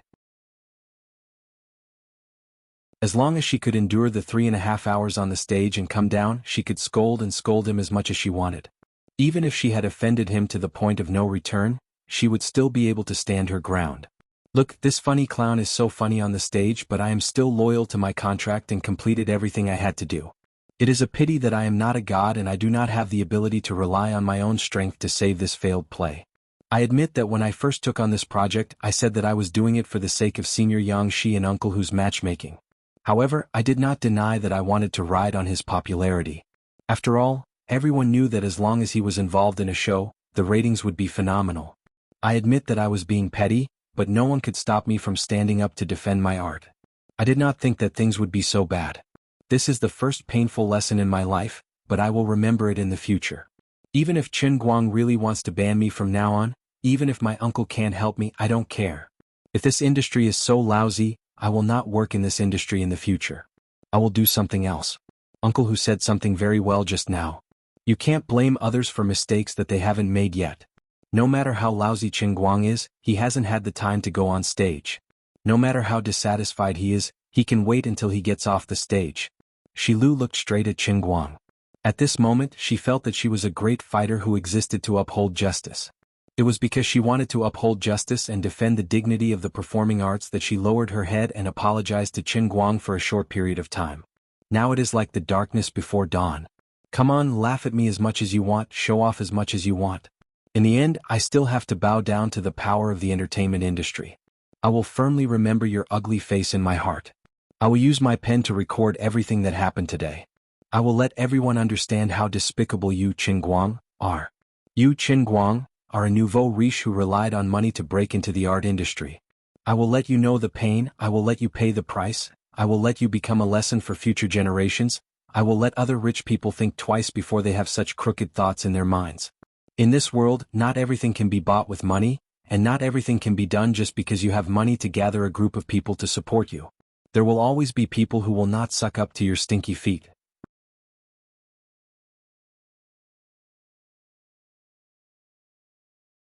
Chapter 952. Oh, it's okay. It's just a little friction. It's no big deal. I'm not that petty. I understand that you guys have a problem with me. If I were you, I wouldn't be happy either. However, there were some things that were more practical than explaining it once on stage, right? I don't want to ruin my own reputation. You guys might find it hard to understand why I'm like this, but I can tell you very seriously that I won't bring shame to your performance and the classic thunderstorm. To everyone's surprise, Qin Guang, who was sitting on the chair, was extremely magnanimous. Not only did he not stab Shilu in the back, he didn't even raise his head to look at her. Instead, he continued to focus on the script. He didn't stop flipping through the pages, but his mouth was calm as he spoke. Even Hu Delin and Yin Fei were a little confused. When they were persuading Shilu, they discussed how Qin Guang would react. They even emphasized to Shilu again and again that no matter how much he went overboard, she must bear with it and not intensify the conflict. After all, previous events showed that Qin Guang was a very narrow-minded person. After Shilu apologized, she steeled her heart and used her mind to block her ears. She made up her mind that no matter how much this guy went overboard, she would bear with it. But he was actually so magnanimous, like an old man easily forgiving a willful naughty child. This feeling was so strange that it caught people off guard. At this moment, it was Yang Shi who reacted quickly and clapped his hands. All right. Since we're clear about this matter, then we won't waste any more time here. Qin Guang, you can look at the script first and we'll go and have a look at the scene. Yang Shi signaled to Hu Delin and Yin Fei with his eyes, and the two of them took Shilu outside to smooth things over. From the beginning to the end, the makeup artist, who only cared about taking care of Qin Guang, looked on coldly from the sidelines. This makeup artist was part of the industry, and he was also one of the staff members behind the scenes of Qin Guang's version of Thunderstorm. He was already familiar with the storm on the internet. Sigh, it's really pitiful to be a celebrity. They look glamorous on the outside, but they're actually very wronged in private. Just like Hu Delin, Yin Fei, and Shilu, the leading actors of the drama, they had a bit of fame, but in the end they were dragged by Qin Guang to accompany the crown prince to study, and they even had to lower their heads in front of him. With the frequency at which he flipped through the book, would he be able to get into it? It would be strange if he could remember his lines. He's just putting on an act for you to see. Before you came in, he had already been rummaging for a few minutes. What the makeup artist didn't expect was that Qin Guang spent 2.5 hours in disguise. Boss Qin, aren't you getting too into character? I'm just an inconspicuous makeup artist. What are you playing at? Are you putting on an act for me to see? Wait a minute. He couldn't have fallen for me, right? But I'm already in my 40s. Isn't that a little too old? Youngsters nowadays like mature types? But I'm a man. However, Qin Guang couldn't be bothered about what this crazy makeup artist was thinking. After his makeup was done, he changed his clothes and walked out. He changed into a Republic of China-style suit. Although there was something wrong with his brain, he had a pretty good makeup artist's finishing touch. It made him look a little more mature and less immature. He really did look like a young master from the Republic of China. When Qin Guang went outside, Yang Shi was pulling one main cast member after another to go through the key points of the play. Those who weren't checked by Yang Shi were lowering their heads and reading the script. Although everyone present had acted in Thunderstorm more than once, and they were still learning from the past, this was a 3.5-hour-long performance of 5 acts. If they forgot their lines halfway through, the effect of the performance would definitely be greatly reduced, even if they had a teleprompter hidden in their ears. Although not many people felt that they could last until the second act, just like what Shi Lu thought, no matter how unreliable the male lead was, they would do their best and leave the rest to fate. Anyway, if something went wrong, it couldn't be their fault. The amount of people scolding Qin Guang online also reached its peak in the afternoon, especially the news that Shi Lu had stopped acting and was pulled back. No one knew who in the production team had secretly spread the news, but it poured oil on the fire. The situation was out of control. Mango TV, which had bought the live broadcast rights, even held an emergency meeting to discuss whether they should prepare 2 backup programs in advance. This was a national live broadcast. If they couldn't continue acting, they had to cut off the signal in time and change the program. If it was possible, it would be best to discuss with Qin Guang's agent to see if they could adjust the license price of the live broadcast rights according to the broadcast time of the program. After all, if they spent a lot of money to buy the copyright only to be broadcast for less than 10 minutes, it would be too much. The manager of a certain business department of Mango TV, who was in charge of the operation, was scolded by the station's higher-ups. How could he be so stupid as to transfer the full amount in one go? Why didn't he sign a floating clause when he signed the contract? The manager was so aggrieved that his eyes were filled with tears. That wasn't what you said when you asked me to talk to you. At that time you said that I must get it at all cost. Our satellite TV has already lost step by step in the competition. This is a rare opportunity, we must make a beautiful comeback. All of you clearly agreed to the terms, but now you want me to be the scapegoat? He braced himself and looked for the manager of Qin Guang's business department, Fang Tianyu, to discuss changing the contract. In the end, the other party's reply was only 2 words. Her. What was worse was that he had offended someone. Fang Tianyu had perfectly implemented Qin Guang's principle of being a person. He must not be at a disadvantage. At that time, Fang Tianyu's original words were like this. I've long heard that your station is famous for changing your mind at the last minute. I didn't believe it, but now I believe it. Yo, are you bullying us because of your big business?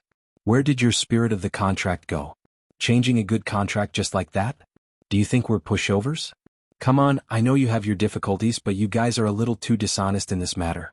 Let me tell you, if you only call me if CEO Qin finds out about your station's intentions, in the future when your station broadcasts news simulcast, if there are any scenes of CEO Qin, all of you will have to censor it. Director Qin can turn your station into a parallel universe's Mango TV. Do you understand? Then Fang Tianyu hung up the phone. Lu Xiaoyang, who had just rushed back, asked nervously, Old Fang, can we handle it by acting so pretentiously? Fang Tianyu patted Lu Xiaoyang on the shoulder. Old Lu, we're feeling bitter. If I wasn't so strong-willed, those people who signed the contract with us would have turned into hungry wolves and bitten me to death. As Fang Tianyu said that, his sharp eyes saw a familiar figure appear at the backstage entrance of the theater. Damn, Director Chang from Bamboo is here. I'll hide for a while. This is Director Chen's acquaintance, I can't get hard. This Director Chang was naturally brother Little Chong. Hey Manager Fang. Don't hide. I'm not here to cause trouble. Little Chang's sharp eyes quickly chased after him. Fang Tianyu patted his chest. Director Chang, next time you should inform me first. You scared me to death. You don't know, but recently I have to go to the basement to go home. People are blocking my way. That's because those people have no foresight. They don't believe in Brother Guang's ability. I have full confidence in him. Manager Fong, just follow Brother Guang's example and blacklist those sponsors and broadcasters who have been causing trouble recently. They'll regret it later. Chang Xiaozong was indeed someone who had followed Qin Guang and made a name for himself. He was very confident. Fong Tianyu sighed. How can we blacklist a salesperson? We can't have enemies forever. We can only have profits forever. Manager Fong, I think you're a good person. You're a talent. Come to work at Bamboo. I don't dare. I'm afraid Director Chen will strangle me to death.